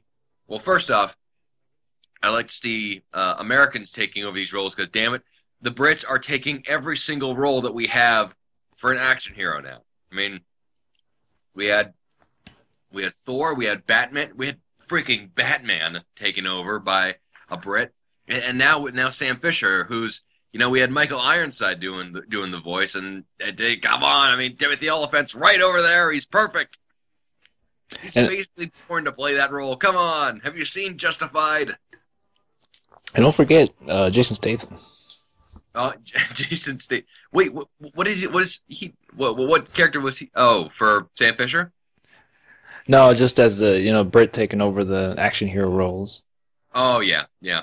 Jason Statham, but I would like to see that Jason Statham as Sam Fisher, who everybody assumes is an American, but his accent is completely British. Like I don't even want him to try to sound American. Just like, "Oi, Cole Blyer, I'm knocking you out." Like you damn Americans always trying to play cowboy. It's like, God, how'd you know that he was American? It's like, oh, you can't tell by that accent. He's pretty close to doing that old oldie time fantasy dwarvian accent from The Witcher. Oi, pisshead. Oi, Gorgeous George, got another round. Protection from who? The Nazis? The Germans? And well, anyway, I'm at least glad that that Ubisoft is going with actors who are well renowned for being excellent actors. Like they're in talks with Michael Fassbender to be the lead in the Assassin's Creed film, and now they're in talks with Tom Hardy as as the protagonist for the Splinter Cell film. So at least they're going with people who actually have some acting chops to them, and not maybe someone from Teen Wolf or who is like a really good looking person on a CW show. Ooh. Mm. At least they're trying to make up for their false promise, and by the I think it was the end or once you beat the Chaos Theory, where you can see that teaser trailer for the Splinter Cell movie. You've played the games, now get ready to see the movie. Coming in 2008. Yeah, that sure happened. That was one of the weirdest things I've ever seen in a game that completely never happened. I don't know, maybe they were in talks, but the deal went south. I know that somebody wrote a script for it, but it's never really got farther than that. And I was more surprised by the fact of that trailer, that teaser trailer, which let's be honest, it was probably just like done on a Friday night before everyone left home, and they just grabbed an intern and like put like 3 flashlights glued to his forehead with just like that, the kind of like a green opaque sheet of paper to put over it just to get the glow. It's like, okay, and we're done. Let's go home, everybody. Because it's nothing but like him turning on the goggles, which are, the iconic thing, but it's not that. It's exciting just because it's not being animated. It's someone's actually doing this. These movies are awesome, but I just love the fact they say coming in 2006, not coming soon. Because at least with coming soon, they could say like, okay, we'll have some like a bit of leeway in terms of how we of how much time we got. But it's like, nope, I'm sorry, 2008. It's like, I don't think that's happening. Or go the Duke Nukem route when it's done. Yeah, exactly. And so, who do you want to see for directing the Splinter Cell film?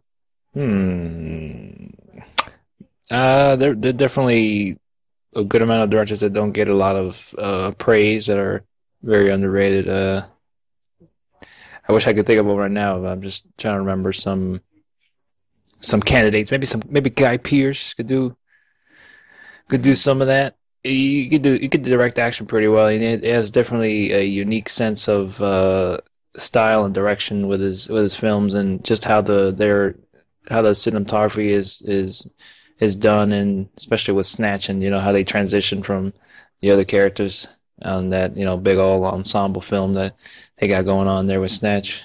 I know with the Splinter Cell series, they have some small moments of kind of humor with Sam Fisher, and kind of has some dark humor with Sam Fisher.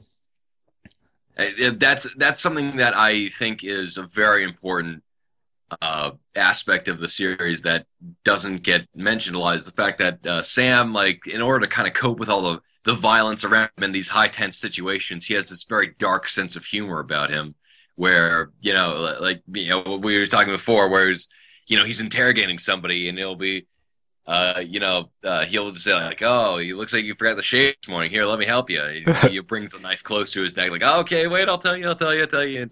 And like he's as well as being kind of a philosophical character on the nature of justified warfare and of kind of saving innocent lives. There's this also this undercurrent of just of self-deprecation and just humor to his character that a lot of characters, not just video game characters, but a lot of characters in general don't usually exhibit. And so that's something I'd like to see in the Splinter Cell movie, where they actually include a lot of that humor. And I think maybe Rian Johnson, who has done Brick, the Brothers Bloom, and Looper, where he's shown he's got a great handle on action, characterization, pacing, and he has a very good eye for actors to fill out roles. And I think he could do very well with maybe the espionage genre. The only other director that I can really think of that isn't kind of tapping into the well of of course, like Sam Mendes or Martin Campbell, who Sam Mendes has directed Skyfall, and Martin Campbell did Casino Royale, and then Green Lantern, which kind of automatically disqualifies him in my book. I just want to see what he can do next, and then maybe I'll consider him. But Andrew Niccol, who was the director of In Time, Lord of War, and Gattaca, one of my favorite movies of all time. I while I wasn't a big fan of In Time, I think he has a very good understanding of. He has excellent character pieces that look at introspective looks at characters' lives and their ideology, which Gattaca and Lord of War did very, very well. And they also have a lot of dark humor, which I think can really work for the benefits of a Splinter Cell movie. So I think he's also got a good handle of action, and so that would be awesome to see. Yeah, I'd also reckon maybe Shane Black, who's directed Kiss Kiss Bang Bang and Lethal Weapon. I think it'd be a good choice. He's definitely knows how to get some of that humor into his films, especially with Kiss Kiss Bang Bang. He's directing Iron Man 3, so yeah, that too. I forgot he was actually directing that. He's directed Lethal Weapon, Weapon films too. Oh, of course. I mean, when someone says he's too old for this shit, that's what we gotta always thank the good lords of the Lethal Weapon series. Yeah, we'll see. I mean, it's really too early to say on exactly what. Of course. When those films, yeah, it's just one of those things where I always wish the best for movies based off of games, but I've been really disappointed with the ones that we've been burned before, and it's one of those things, shame on you, you can't get me again on that, but fool me once, shame on you, fool me twice, shame on me. Exactly. So, yeah, I mean, to go back on that the humor of the Splinter Cell, one of my favorite little tidbits on Chaos Theory, like the early levels with the lighthouse when you grab that guy. That's once you open that door to the lighthouse, the first guy you see when you're grabbing him when he's near that radio, and then Grimm's daughter was talking to Sam about the ship or something, and then Maria Narcissa. Yeah, and then talking about how hooking him up on a blind day, and then it's like and then Sam was like, she was a boat, the size of a boat or something like that. I thought that was really good. I do like that, where it's like Maria Narcissa is a boat, so it was the last girl he set me up with. Fisher. Sorry. Sam. Oh, that's Sam. Oh, you.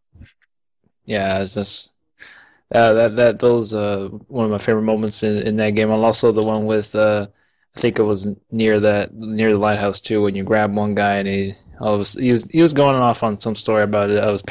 His family was killed by ninjas supposedly, and after he's done telling the guy the story, you grab him and he's like, oh shit, the ninjas have come for me. It's like, finish your work. It's like, oh, I'm not. It's like, what are you talking about, man? Yeah, there are several characters throughout the Splinter Cell series who just keep re-popping up and just like, yeah, this guy I worked with on an oil tanker said like a ninja tried to kill him or something. So that's why I chose to work here. And then you could grab. It's like, oh damn it, I'm gonna be killed by a ninja. Mm-hmm. And there are also some cool moments in the game where, especially the one where you get interrogated. But I one of those things I found out after I replayed it is like I got caught on purpose just so I can get caught and then just get interrogated and then get escape out of there and then just grab the guys who were interrogating me and kick the crap out of them. Yeah, I was like, that's such a good feeling when you break out and you just grab the guy and knock him and you interrogate him. It's like, I am in a very bad mood right now. You are probably not helping me. That's just one of my favorite moments in that game. Oh, Chaos Theory is one of those games that just gets better with age. Just that the level design, the freedom. I mean, I was watching a Let's Play of somebody going through the game, and they went through avenues that I didn't even notice were there the first time around. It's like, wow, that I didn't even know you could do that. I didn't know that you could like do that thing that could activate this thing, and it's like, oh wow, that's cool. And oh man, it's certainly one of those games that I think definitely rank up among probably my top 5 favorite games of all time. Yeah, and also the later levels where you're going after what was it? Your Fish's friend, Shetland, and then when you're chasing him in this kind of, I think it was some sort of engineering room. Where they were yeah. And then all the Splinter Cell came out of nowhere and like smoke everywhere. Oh shit! gonna have to take out Yeah. all the, and they had like like thermal vision and night vision, so they could see you if I think through walls or something. And you had to like that's one of the Hmm. moments you really had to be on your game in terms of stealth, taking those they were more well trained and more advanced than the usual enemies you were facing that were just kind of walking around and had no really equipment like you Hmm. did. They were like on equal footing as you were with their equipment. So that was a really awesome moment there. And then choosing to shoot Shetland or not, and in either way, he would try to kill you, and then and ended up Fisher killing him, and it was just Hmm. a awesome moment. Yeah. I mean, every level just has those. Every level is just so great. I love the level design for pretty much everything. There's so much freedom you can go in there, and uh, I'm sorry, I'm getting a little bit off topic with the Splinter Cell movie, but just it's one of those things where it works really well because there's all these different elements in there. It's sometimes it's lighthearted, sometimes it's tense and scary, sometimes it's action filled, and it's one of those series that really is malleable, but it also has that certain charm that you find with every single iteration of the series, and it's certainly a video game property that I think is uh, one of the best series I think of all time. But that's just me. Yeah, I think so too. I've always been a fan of it since its first game, and it always always got better with every sequel. And three is just like the pinnacle of what the Splinter Cell series could do, and and with all the other kind of small problems it had in the past with three alarms and the mission's over, and that was all tossed out with Chaos Theory, and then them referencing in that too. It was hilarious, This ain't no video game, Fisher. and just all the little things that it was like the most well polished of game of the series. It took the good parts of the past games and implemented it on there. It was really fantastic experience with the time. But yeah, I'm not the best at it, but it's certainly one that I like to replay it and just just going through it again. I tried replaying it recently on the PC. I wanted to do some sort of let's play with that, but the video wasn't coming out as well as I had hoped. But I still got the I got you. GameCube. I like to play that on the GameCube. Oh yeah, it's a, it's a great game, and and it's an excellent series, and that's why I'm actually so I love stealth, the kind of stealth game so much, where you take your time and kind of find your way to maneuver around areas that's why I'm really looking forward to Hitman Absolution, which is coming very, very soon. Splinter, how excited are you? Pretty excited. Counting down the days. Oh Taking out the man. clock. It's just like crossing out the days and just waiting. Like you got your binoculars. Look at the local GameStops. Like that truck will be coming soon, and when it does, I'll be there. Yeah, I've already pre-ordered the special edition of that game, so on Amazon. So we'll be excited to play that on Tuesday. I probably won't be available until the weekend. Maybe I'll be busy playing that. I'm very I excited. assume I assume by the time you'll finally be by the time you're done with the game and you say like, okay, I'm not going to play another single game of that next. Like you'll just come out looking like Tom Hanks at the near towards the end of Castaway, just like that big bushy beard, and you got a beach ball that you've named Fisher. Like, Fisher, what are we gonna do, Fisher? Oh, or better yet, Agent 47, because they have the same hairstyle. Yeah, I'm really looking forward to it. I mean, I Blood Money is fantastic. I recommend anyone who hasn't played it play it. It's so much. It's all over the place now. It's Square Enix is putting those things out like nothing everywhere. Especially when they're having their kind of that service where you can play the games on your web browser. And when I tried it out a little bit, it ran pretty well. So if you could get a hold of that, anyone, that'd be definitely an endeavor to get yourself ready for Absolution. So I hope that it's good, if not better than Blood Money, and if that's the case, I'm gonna be playing that for quite a while. because I think I played Blood Money like 10 times, maybe more than that, but always playing it differently because it's so many different ways to take out your targets, and all those little Easter eggs that are there to find is definitely one that's worth checking out. It's definitely a game made by people who love games, and that's why I really like IO Interactive is a really good developer. So along with Remedy and BioWare, which I really enjoy as developers. They certainly put out they work hard on their franchises, and Hitman looks like an absolute blast, and I cannot wait to get my hands on it just because I'm a big stealth fan and I haven't been able to play that or Dishonored yet. And as much as I love Assassin's Creed, I love those stealth games where you can just go completely stealth and not kill anyone, or kill very few people, and just have those like entertaining moments of like setting up traps and getting everything together and waiting for the right moment to strike. And yeah, I'm looking forward to Hitman. Yeah, especially with sexy nuns with assault rifles. Sexy nuns, yeah.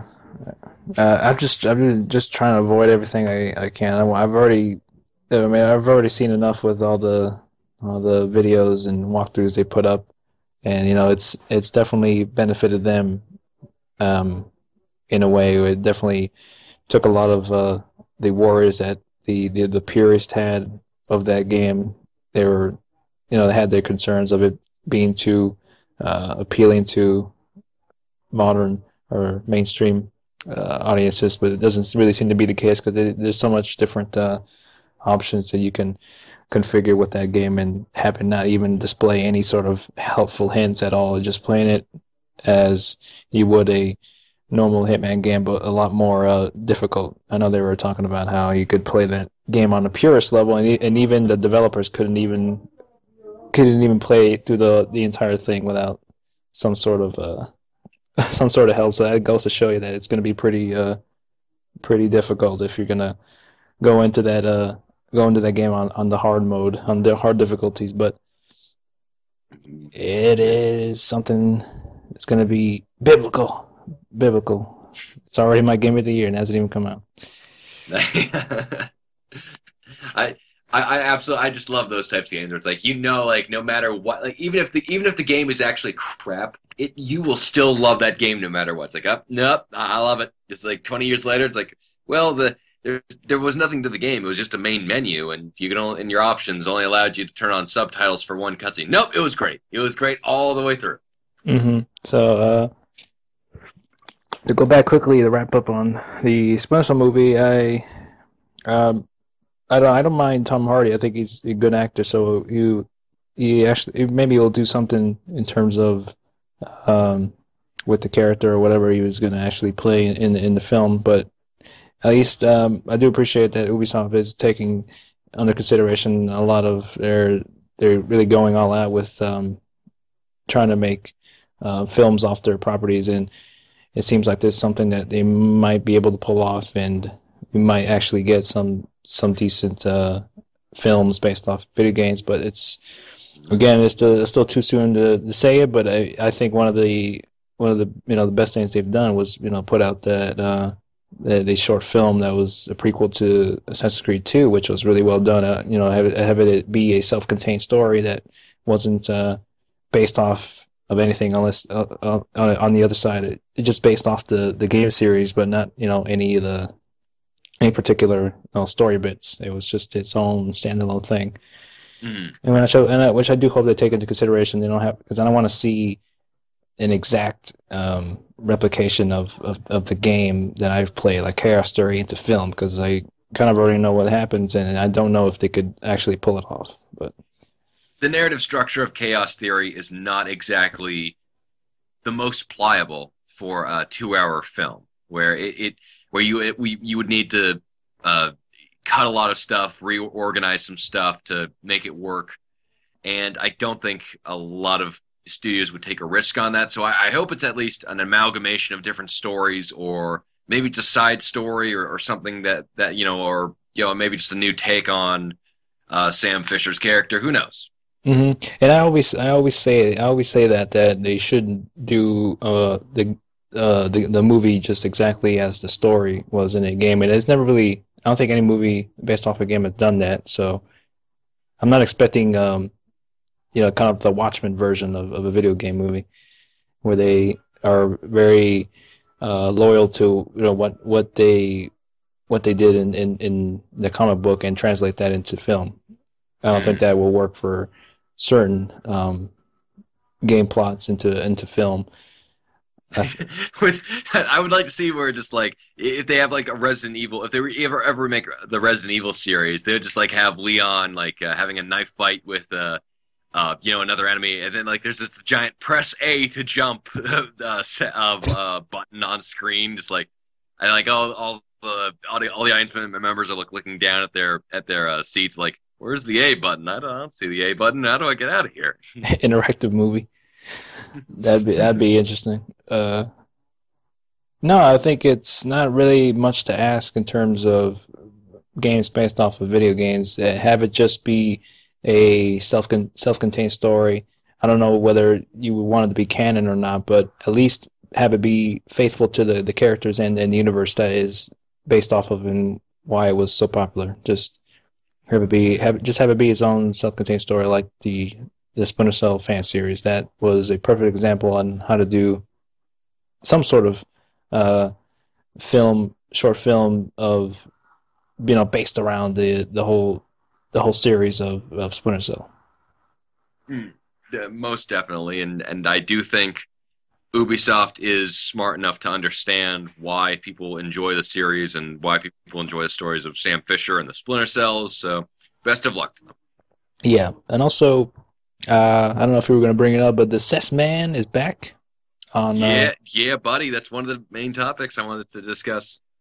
and Sessler is on the Revision 3, kind of the whole sort of umbrella of other internet shows and websites. The most notably like the Destructoid show and things of that nature, and it's cool. He's doing a lot of video content and stuff with Tara Long and Max Scoville. Tara Long, Max Scoville, and I never thought I'd see the day that would happen. I thought I thought I was in a fantasy world. And they have surprisingly good chemistry together. I know the Revision 3 and Destructoid staff are a little bit more informal, blasé, a little bit more blue collar than what we've seen from everyone over at G4, like Chobot and Morgan Webb and Adam Sessler and everybody over there. They could be like informal. They could be joking around with each other, but not to the extent that I think that the Destructoid crew and the Revision 3 staff kind of poke fun at each other. And that also goes for the video where I think it's just like Tara Long, Max Scoville and Adam Sessler are all drinking like beer and like wine on like a Friday night, and they're just talking with each other. And Adam is attempting to use like a little bit more like metaphorical stuff, and he's very restrained in terms of like just saying like fuck this, fuck that, but you have Max Scoville to the left of him, to the right of him, just like cracking up and like telling like childish jokes. Like it's a very weird sort of dichotomy that's in there, and I think it's one that will actually work out as time progresses. What I would love to see though is Jim Sterling and Adam Sessler in a podcast together. Just them. Man. That would be awesome. Just because like those are two of I think the smartest bastions of video game intellectualism out there right now, and I would love to see them just together in a room, just like talking to each other about what their thoughts on the industry, on what they like, what they hate, what they want to see, it would be interesting to see. You have a good point, Adam, but let me ask you something. Is it pedophilia or not? True, Adam. Like that is a very fascinating idea, Adam. But is it pedophilia or not to be in romantic love with the baby Jesus? And then he goes into his own diatribe of metaphorically. Explain why that would be, whether that would work or something. Oh, I I would love to see just like Adam react to like Jim Sterling's rant on like I would love to see like the version of the Spider-Man story with Adam Sessler in the room where he's just recanting how they were trying to make Jonathan Holmes Spider-Man by chucking spiders at his face who have been dunked in radioactive goo and then yelling at them in J. Jonah Jameson masks. And using math on, there's a million spiders times the How amount of much? radioactivity that's in the world. How many spiders are in the world? About a million. The law of averages says that a million radioactive spiders are going to bite you. Hmm. No, it's really cool. It really adds a lot more content to the old revisions 3 spectrum of things, and it's definitely a nice chemistry they have, even though they're all kind of contrastedly different in the way they kind of go about talking about video games. And it is one of those things where they don't, with the Destructoid show, they don't really take it too seriously, but they kind of have a lot of fun poking at each other, and just also being very informative as well, and just like not taking the the very newscasty type of explanations on games and things like that. It's like they just kind of give their own opinion on about it, and just really makes you think that this really isn't something I should care about that much. It's just kind of dumb on some topics, whether it Right. be fans reacting on something, and they just kind of just go on and say this is a stupid reason, and why do we care? But Yeah, it's something like that. yeah, it will be interesting to see another point of view where Adam comes from a bit more of I would say I don't want to say ivory tower, but in a learned background where he obviously reads a lot of theories on theology, philosophy, and he's obviously a very smart guy. So that would be interesting to see how he mixes with sort of the more video game centered personalities of the Revision 3 and Destructoid websites. And so it just above anything else, it's awesome to see Adam Sessler back talking about video games. Who knows? We might see Terralong kick Adam Sasser in the nuts.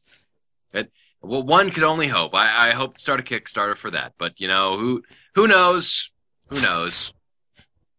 But going from that, I actually wanted to talk quickly. I wanted to segue from. I was trying to think of a segue between the Splinter Cell news story and the Adam Sessler news story into this, but I guess it requires a combination of human and technological feats I'm not capable of. And speaking of human and technology coming together, the Deus Ex movie is being in production right now Mm-hmm. by CBS Films, who has employed the writer and director of Sinister. I don't have his name at the moment, but the director of Sinister. And the really notable thing about this is that it's being the Deus Ex movie is being written by co-written by Christopher Cargill, and he's most likely well known from his Spill.com and Ain't It Cool news fame as a reviewer of movies, and also it's interesting just because he is a person who has gone on the record who has said that in various videos that video game movies are not good for certain reasons. Sometimes, well, he liked to say he cited that Resident Evil was not a good story series, and I agree with him there. But Right. he was talking about the very nature of video games and why they wouldn't make a good movie. So it's interesting to see why he's making a movie about this right now. I'm not sure. I'd love to hear what his reasonings are on it. But it's interesting to see that somebody who was so adamant against video game movies is actually now taking to scribing one. Money. Money, money, money, money. Now, I do recall back when I was really heavily into Spill, when he was going on the record saying that he gave good reason why they were good, and especially the Resident Evil one is a definitely perfect example on you can't expect much of any good coming out of a film based off of Resident Evil series, because that series doesn't make sense in and of itself. But Yeah. It's but all yeah, you make good people points. catching their glasses on motorcycles. Mhm. That's the entire film. It's nothing. There's no zombies. They're just people catching glasses on films. Yeah, I mean, he's made good points, and some I agree and slightly disagree on some of it, especially with it's not like gonna actually because games have evolved since I think he's went on the record saying about video game movies have evolved and they've Oh yeah, become a lot more story focused.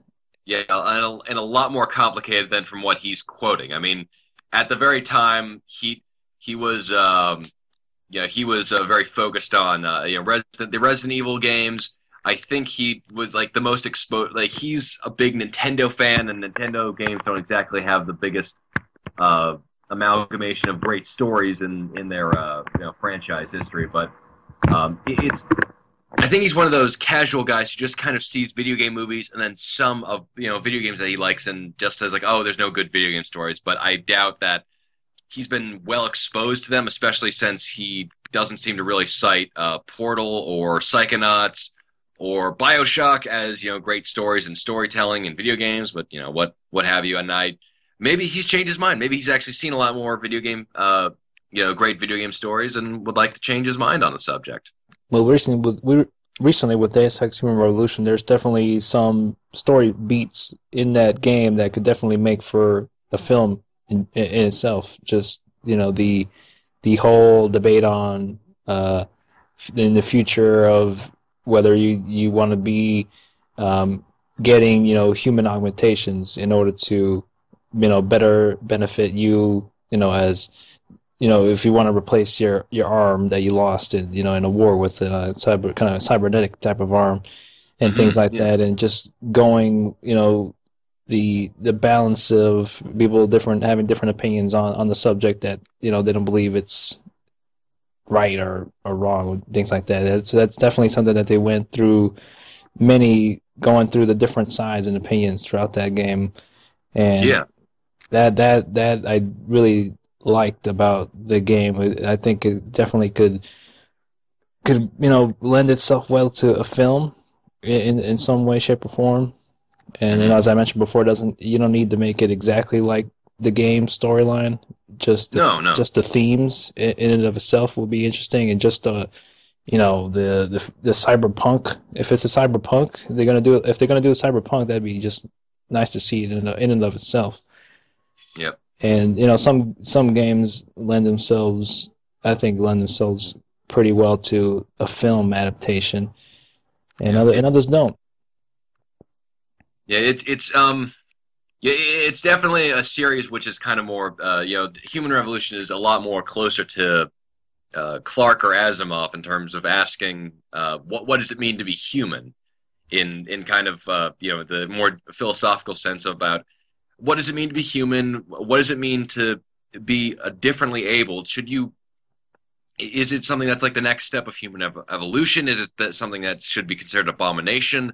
Is it something that should be treated as a handicap? Is it something that should be treated as an unfair advantage? The game asks a lot of interesting questions and doesn't really answer them just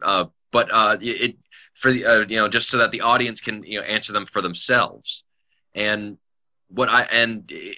as long as they stick to the core of the story, you can butcher the actual story as much as possible, as long as you stick true to the core of what the story is about, and kind of the truthfulness about it. And apparently it's going to be about Adam Jensen and the Human Revolution storyline. So that's good to see. But I'm of the opinion that you can make almost anything into a film and you can do it well, but you just have to adapt it right. And I certainly hope that coming him coming from the standpoint of being a movie critic, that he would kind of understand what works for a story and what doesn't.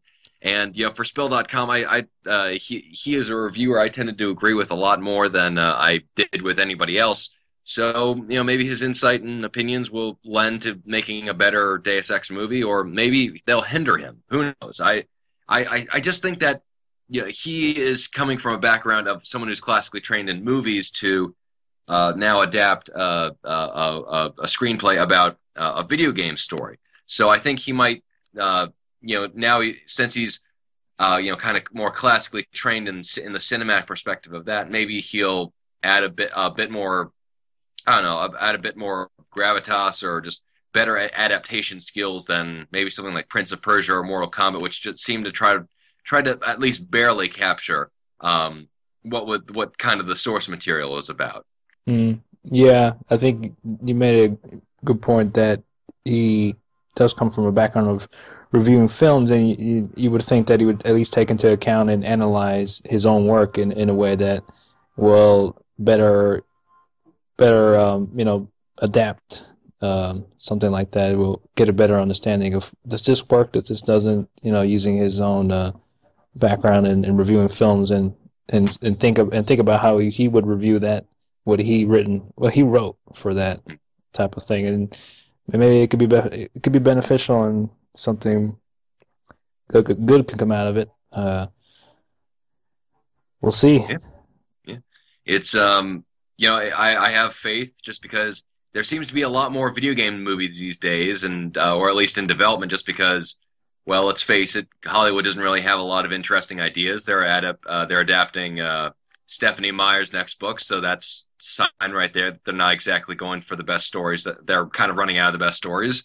So I look forward to the Deus Ex. I'm at least hopeful for the movie. I'm not entirely, I'm not over the moon excited about it, but I certainly hope they do a good job with it. Just because it's Human Revolution was a great game, and I certainly hope they capture the intellectual complexity of the conversations that they were having. Jason Statham as Adam Jensen. Yes, Jason Statham as Adam Jensen. I didn't ask for this. The year was 2027. It's a time of great revolution.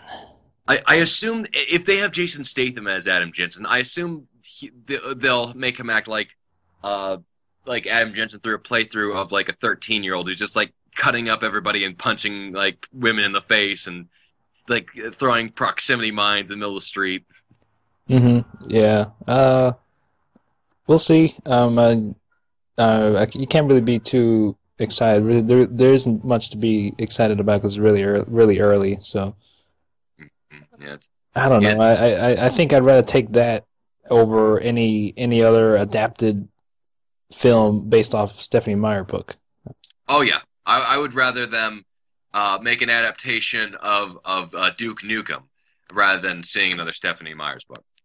Oh yeah, maybe Ron Perlman would be Duke Nukem.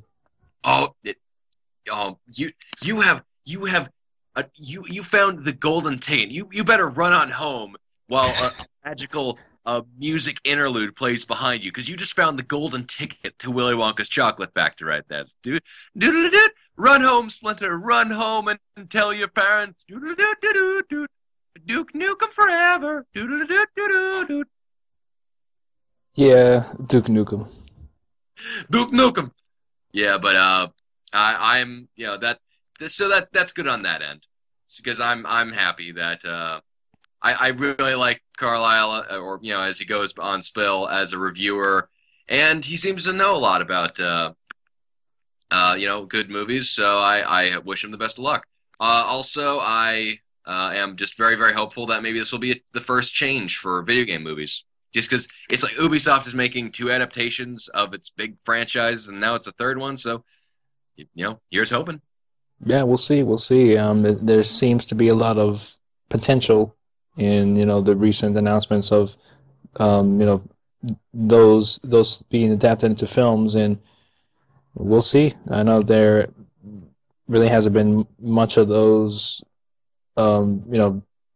films based off of games recently, other than the Resident Evil series, which has gone on its own route as of late, which I don't really care for. But I feel that if it stayed true to the characters and at least had somewhat of a interesting, decent story, it wouldn't be as much wouldn't be as much blasphemy about those films as it is now, which it's kind of got on its own route in terms of story, which I don't particularly care for. I just find it to be very kind of mindless, mediocre action films, Yeah. especially the third one.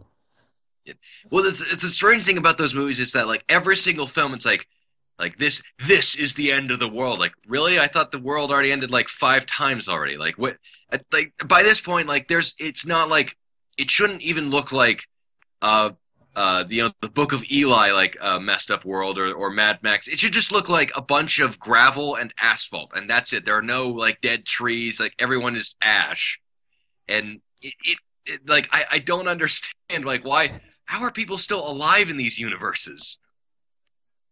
It's a big world. It apparently so, and apparently Umbrella's got deep pockets.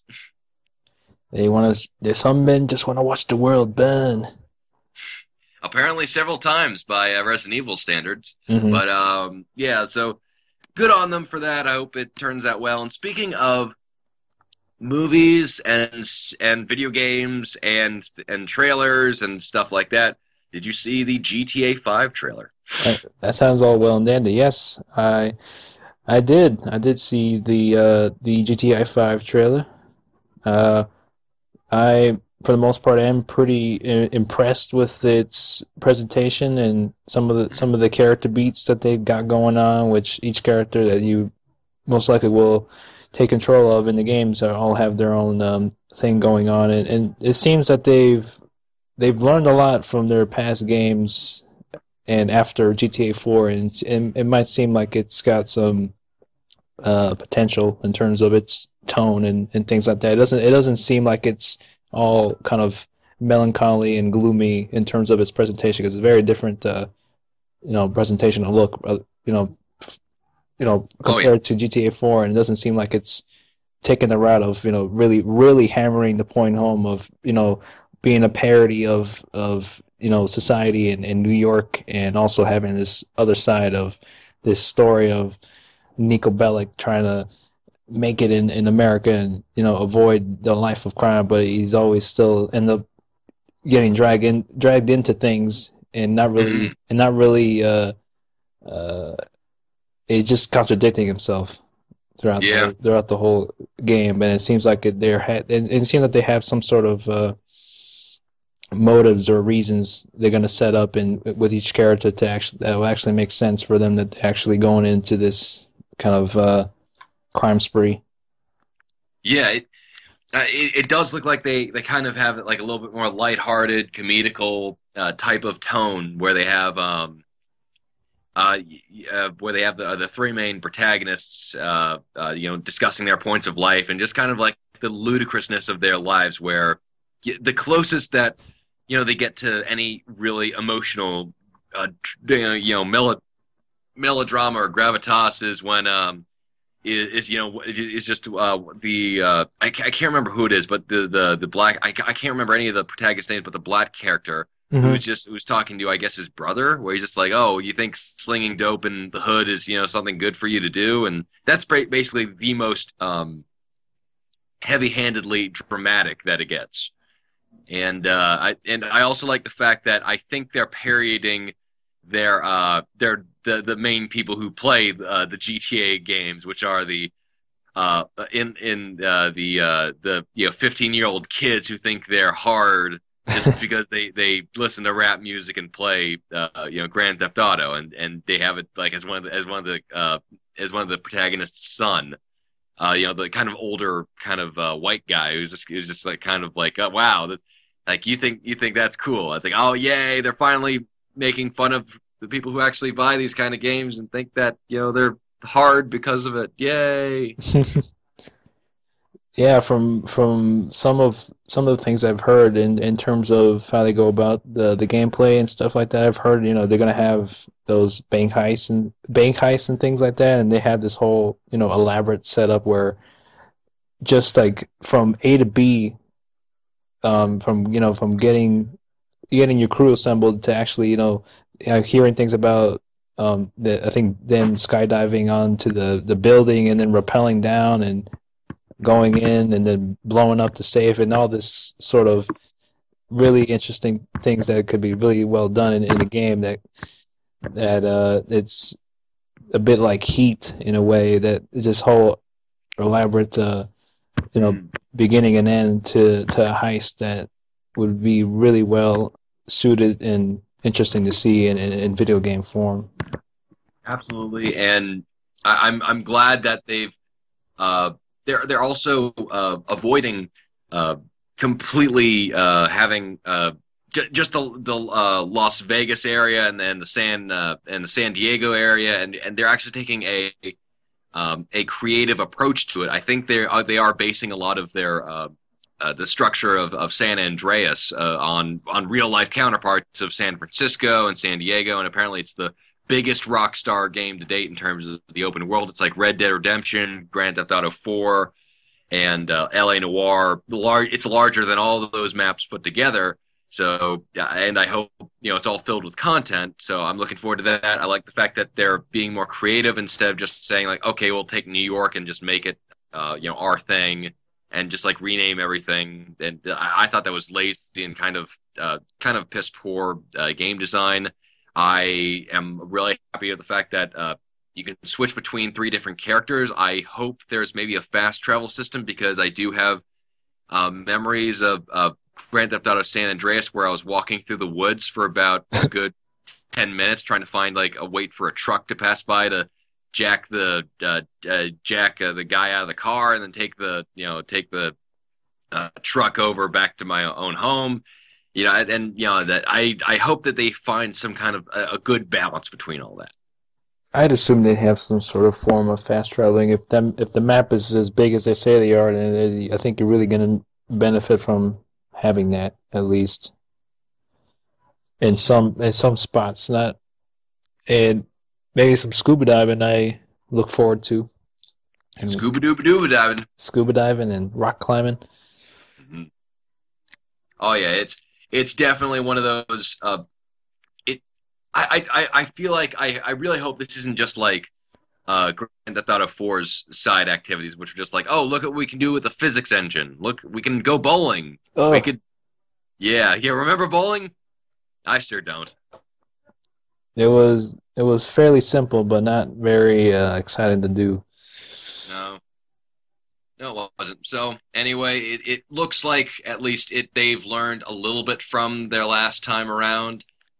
And I played more pool than actually doing bowling.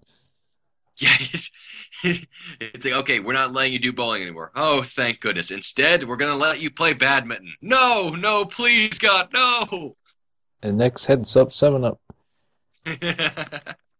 Go fish. God damn. So, yeah, looking forward to the game, or at least a little bit more information that the game has for us, because it looks fairly interesting, and it looks like they've learned their lessons from GTA 4 about tone consistency and storytelling, and yeah, hope it goes better. It sounds good so far, and it seems that they definitely learned a lot since they made GTA 4 on mainly what you said, story, structure, and tone, and a little bit of gameplay too. I thought the gameplay for Max Payne 3 was good, and I hope that they at least incorporate some aspects of that in GTA 4. Because I wasn't a huge fan of the gunplay and combat in 4, so maybe I hope that there's some improvement in that with GTA 5. I got you. Mm-hmm.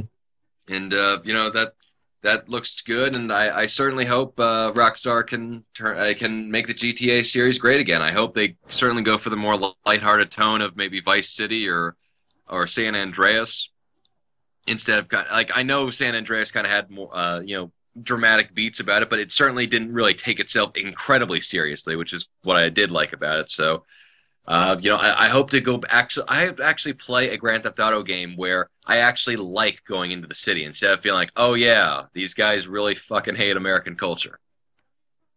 Yeah, I don't know if it's me, but one of the main guys for that was in that trailer. It sounds like Ray Liotta. Yeah, the kind of older guy. He does sound like Ray Liotta, and he kind of looks like him too, especially nowadays because he's probably a little bit more portly than we would like to remember him as. But it definitely looks like they kind of understand why people really like the Grand Theft Auto series, and I hope that they kind of got they ironed out all the kinks of what went wrong last time, and now are on a better track. I swear, my fucking mother, if you beat her again, you're dead. Oh my gosh. Good times. Good times to be had by all. Yeah. Nico, my cousin, let's go see some American boobies. Like, Roman, if you call this number one more time, I'm gonna come on over there and I don't know what I'll do. Just don't make me do it. I was like, Roman, I'm calling at the most inconvenience of times, especially when I'm driving a truck full of C4. Oh, good times we had. It was funny. True story. Actually, when I was one of the helicopter missions that you would go on, and then Roman would send you a picture of a chick's ass. And when I was like, "What's this?" and I was looking, and I scrolled down, and then to see the ass, and I got distracted, and I crashed the helicopter. Oh shit! I think they did this on purpose. Damn you, Roman! Actually, did crash the helicopter. God damn, that was hilarious. Oh, good times. And I think that's it for my end on news. Do we have anything else to go on? No, not really. The only little tidbit I had that I didn't mention last week, then I might as well bring it up. I know that we've already mentioned that BioWare is already working on another Mass Effect, but it's not the the main studio. I believe it's from BioWare Montreal, and they're going to be using the Frostbite 2 engine for the next Mass Effect game. So. Ooh. That's enticing. I have no idea what they're going to be doing, so I wish them all the best. I love the Mass Effect series, and while I'm not a fan of the ending of the whole thing, I certainly think that the whole series is quite excellent in its storytelling and its mythology and history. And fiction. Yeah, and also the Omega DLC comes out on the 27th of November, so I might actually check this out just to see what the story's about and see a female Turian. I'm gonna bring Garrus along and see if he makes any moves. Maybe she's got some reach and some flexibility and reach going on there. Mm-hmm. Yeah, I look forward to that. We'll see how that is. That's gonna be it's gonna be about $15 for that. So it might actually be a little bit beneficial. It was maybe $10, but we'll see. We'll see how it is. Yep. So this is kind of their first DLC, which is it was definitely single-player DLC, which is paid for, right? Was this or the Leviathan one paid for? Well, most of the DLC was free for the most part, including the extended cut, along with most of it. Most of it was just the multiplayer stuff, like multiplayer maps and newer enemy additions. The one what they did recently was adding the collectors into the multiplayer. But Leviathan was the one they started paying. They started charging for. So Leviathan and the Omega DLC. I think they were both about the same price, like $15. I heard interesting things about the Leviathan, but it's not something that's going to add too much to the the grand scheme of things. But at least that's why I'm sort of interested in the Omega one, just for the fact that we've talked about how it would be cool to actually play out some sort of mission with the Arya, and taking back Omega, because she mentioned about the Cerberus taking over Omega, and we never really kind of did anything regarding that. We just kind of did some other side mission regarding with her, and kind of got her side for the galaxy war that was going on.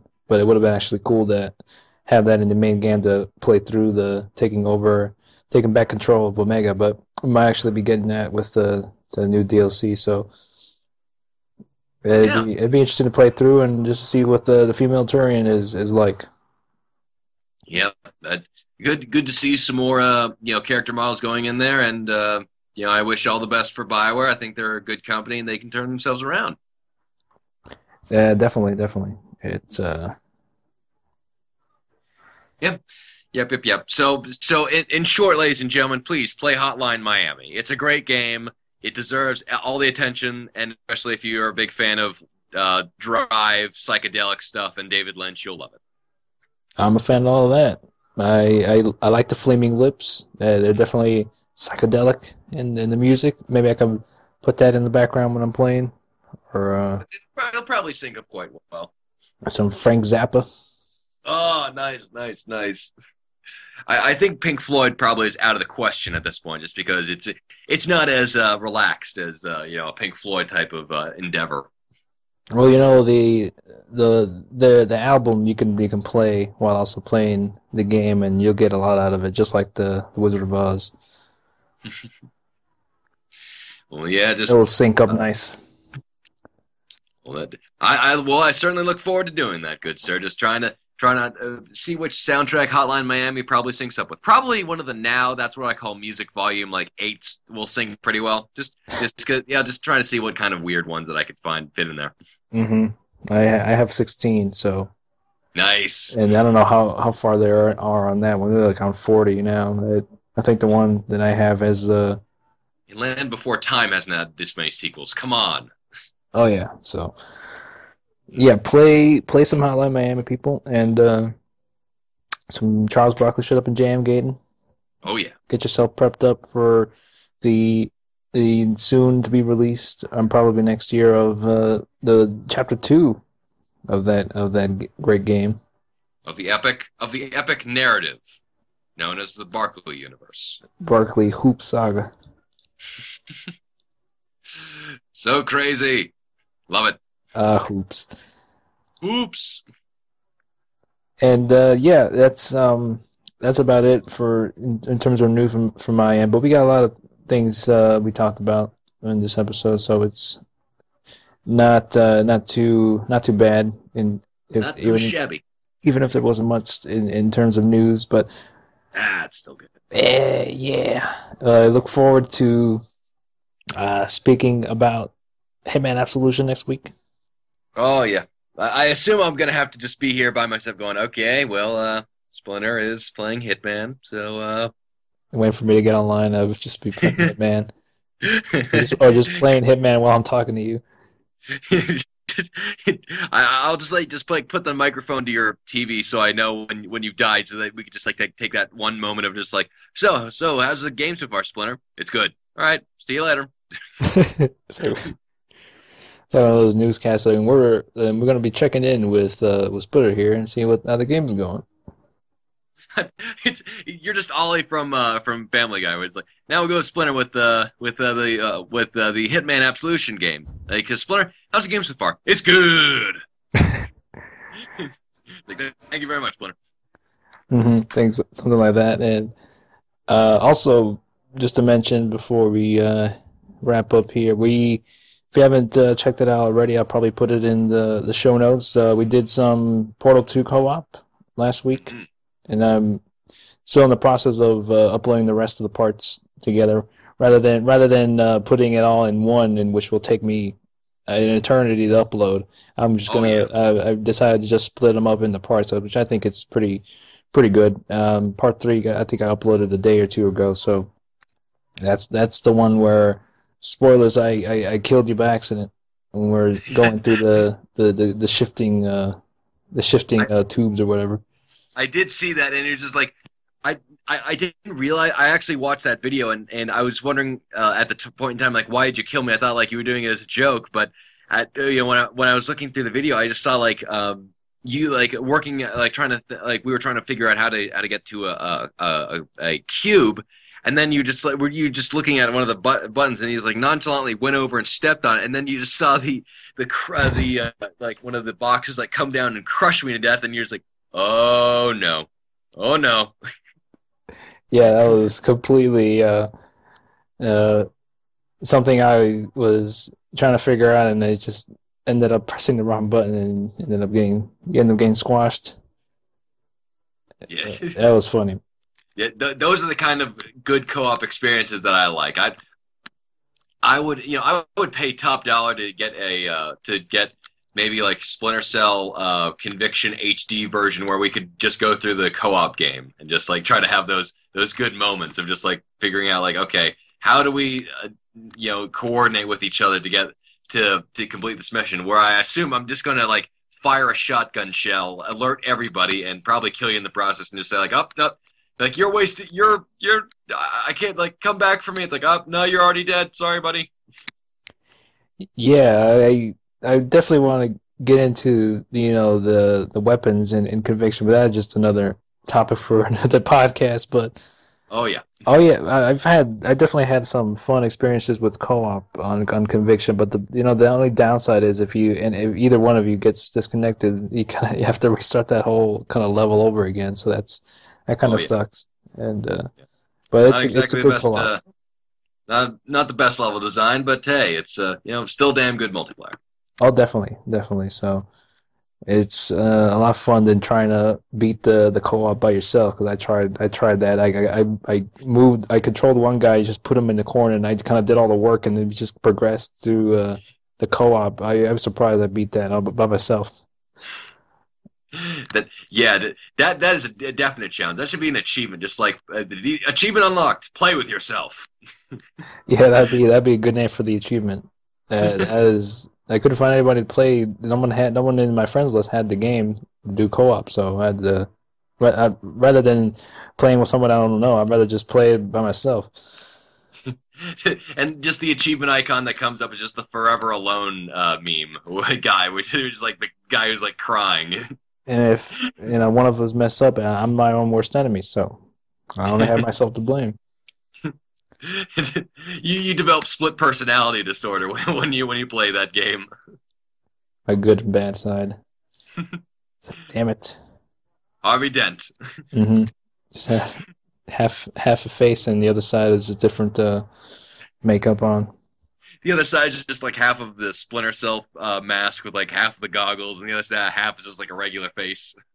That'd be a cool video to do, like just have one side be different from the other on my face, and just like have different conversations with just myself arguing with myself. We hates this game. We loves this game. What a conundrum.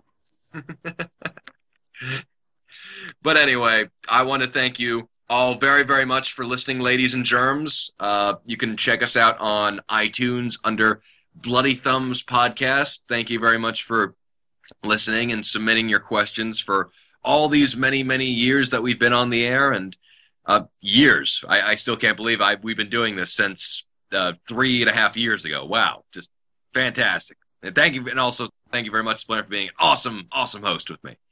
And it's been a pleasure. Check us out on Twitter. You can follow Splinter at Splinter47, myself at ch_Gorog. You can check us on BG Bureau, and I can't really think of anything else. Is there anything? That's about it. That and the YouTube channel, but all that stuff will be in the show notes rather than just spend most of the last final minutes spouting off that. But you got the main parts down, CH. The main parts. And the other little side stuff I'll put in the show notes. But the main part there, people, the audibletrial.com/Bloody Thumbs. Ooh, yeah. That's the most important part. The proceeds will go to the contest we will do in the future. So yes, I already got money set out on the side for the future contest we'll have for 130. Still working on some ideas, but we'll definitely come up with something by, I would say probably by 125, episode 125. So yeah, absolutely. I stay tuned for that. as I'm in Australia right now, I'm I'll see what I can do. I'll probably set up an account through PayPal to get maybe some money laundering schemes going. So God damn. yeah, just well, you know, you got to keep things professional, you know. You got some money in a bank account in China? No, no, no. I just have some money in a kangaroo's pouch. That's where most Australians keep their money these days. I just keep mine under my bed. Now I gotta change spots now. I spoiled my hiding spot under my mattress. Trust me, there's no better safe hiding spot for money than when you realize that your money is being attacked, so it can just hop away. It's like some burglars try to get your kangaroo. It's like, give me your money, kangaroo. He's like, no, and then he hops away. I mean, what can you do? The only thing that's better is that you can also rap with your kangaroo afterwards, Mr. Kangaroo Jack. One of a kind. One of the weirdest attempts to make a franchise out of that. Oh, oh, when will the Australians have another icon besides Steve Irwin? God damn, he's Australian? Yep. Oh yeah. Wow. Yeah, well, now you know, and no one's to have the battle. And I That blew want my to thank you mind. very much for uh, being an excellent co-host with me today, as well as host. I'm not sure what our titles are. I assume mine is co-host and yours is host because you do most of the work. So yeah, let's just go with that one. I just say co-host for the best of times and the worst of times. And speaking of the best of times and worst of times, it's the best of times because we'd like to just thank all of our wonderful listeners for participating, for sending in questions, and just for being awesome. So thank you very much. And I would say it's also the worst of times because now is the end of this episode, and we give you a big heart, a heavy sob, and say thank you very much for listening. Same here, and yeah, there wasn't any questions this week, so don't think that we forgot. So Oh no, yeah, on what is it? Episode 121. Thanks for oh yeah, listening. I'm Splinter 47 signing off. I'm CH Gorok. Have yourself a very lovely day. Gravitas. Gravitas.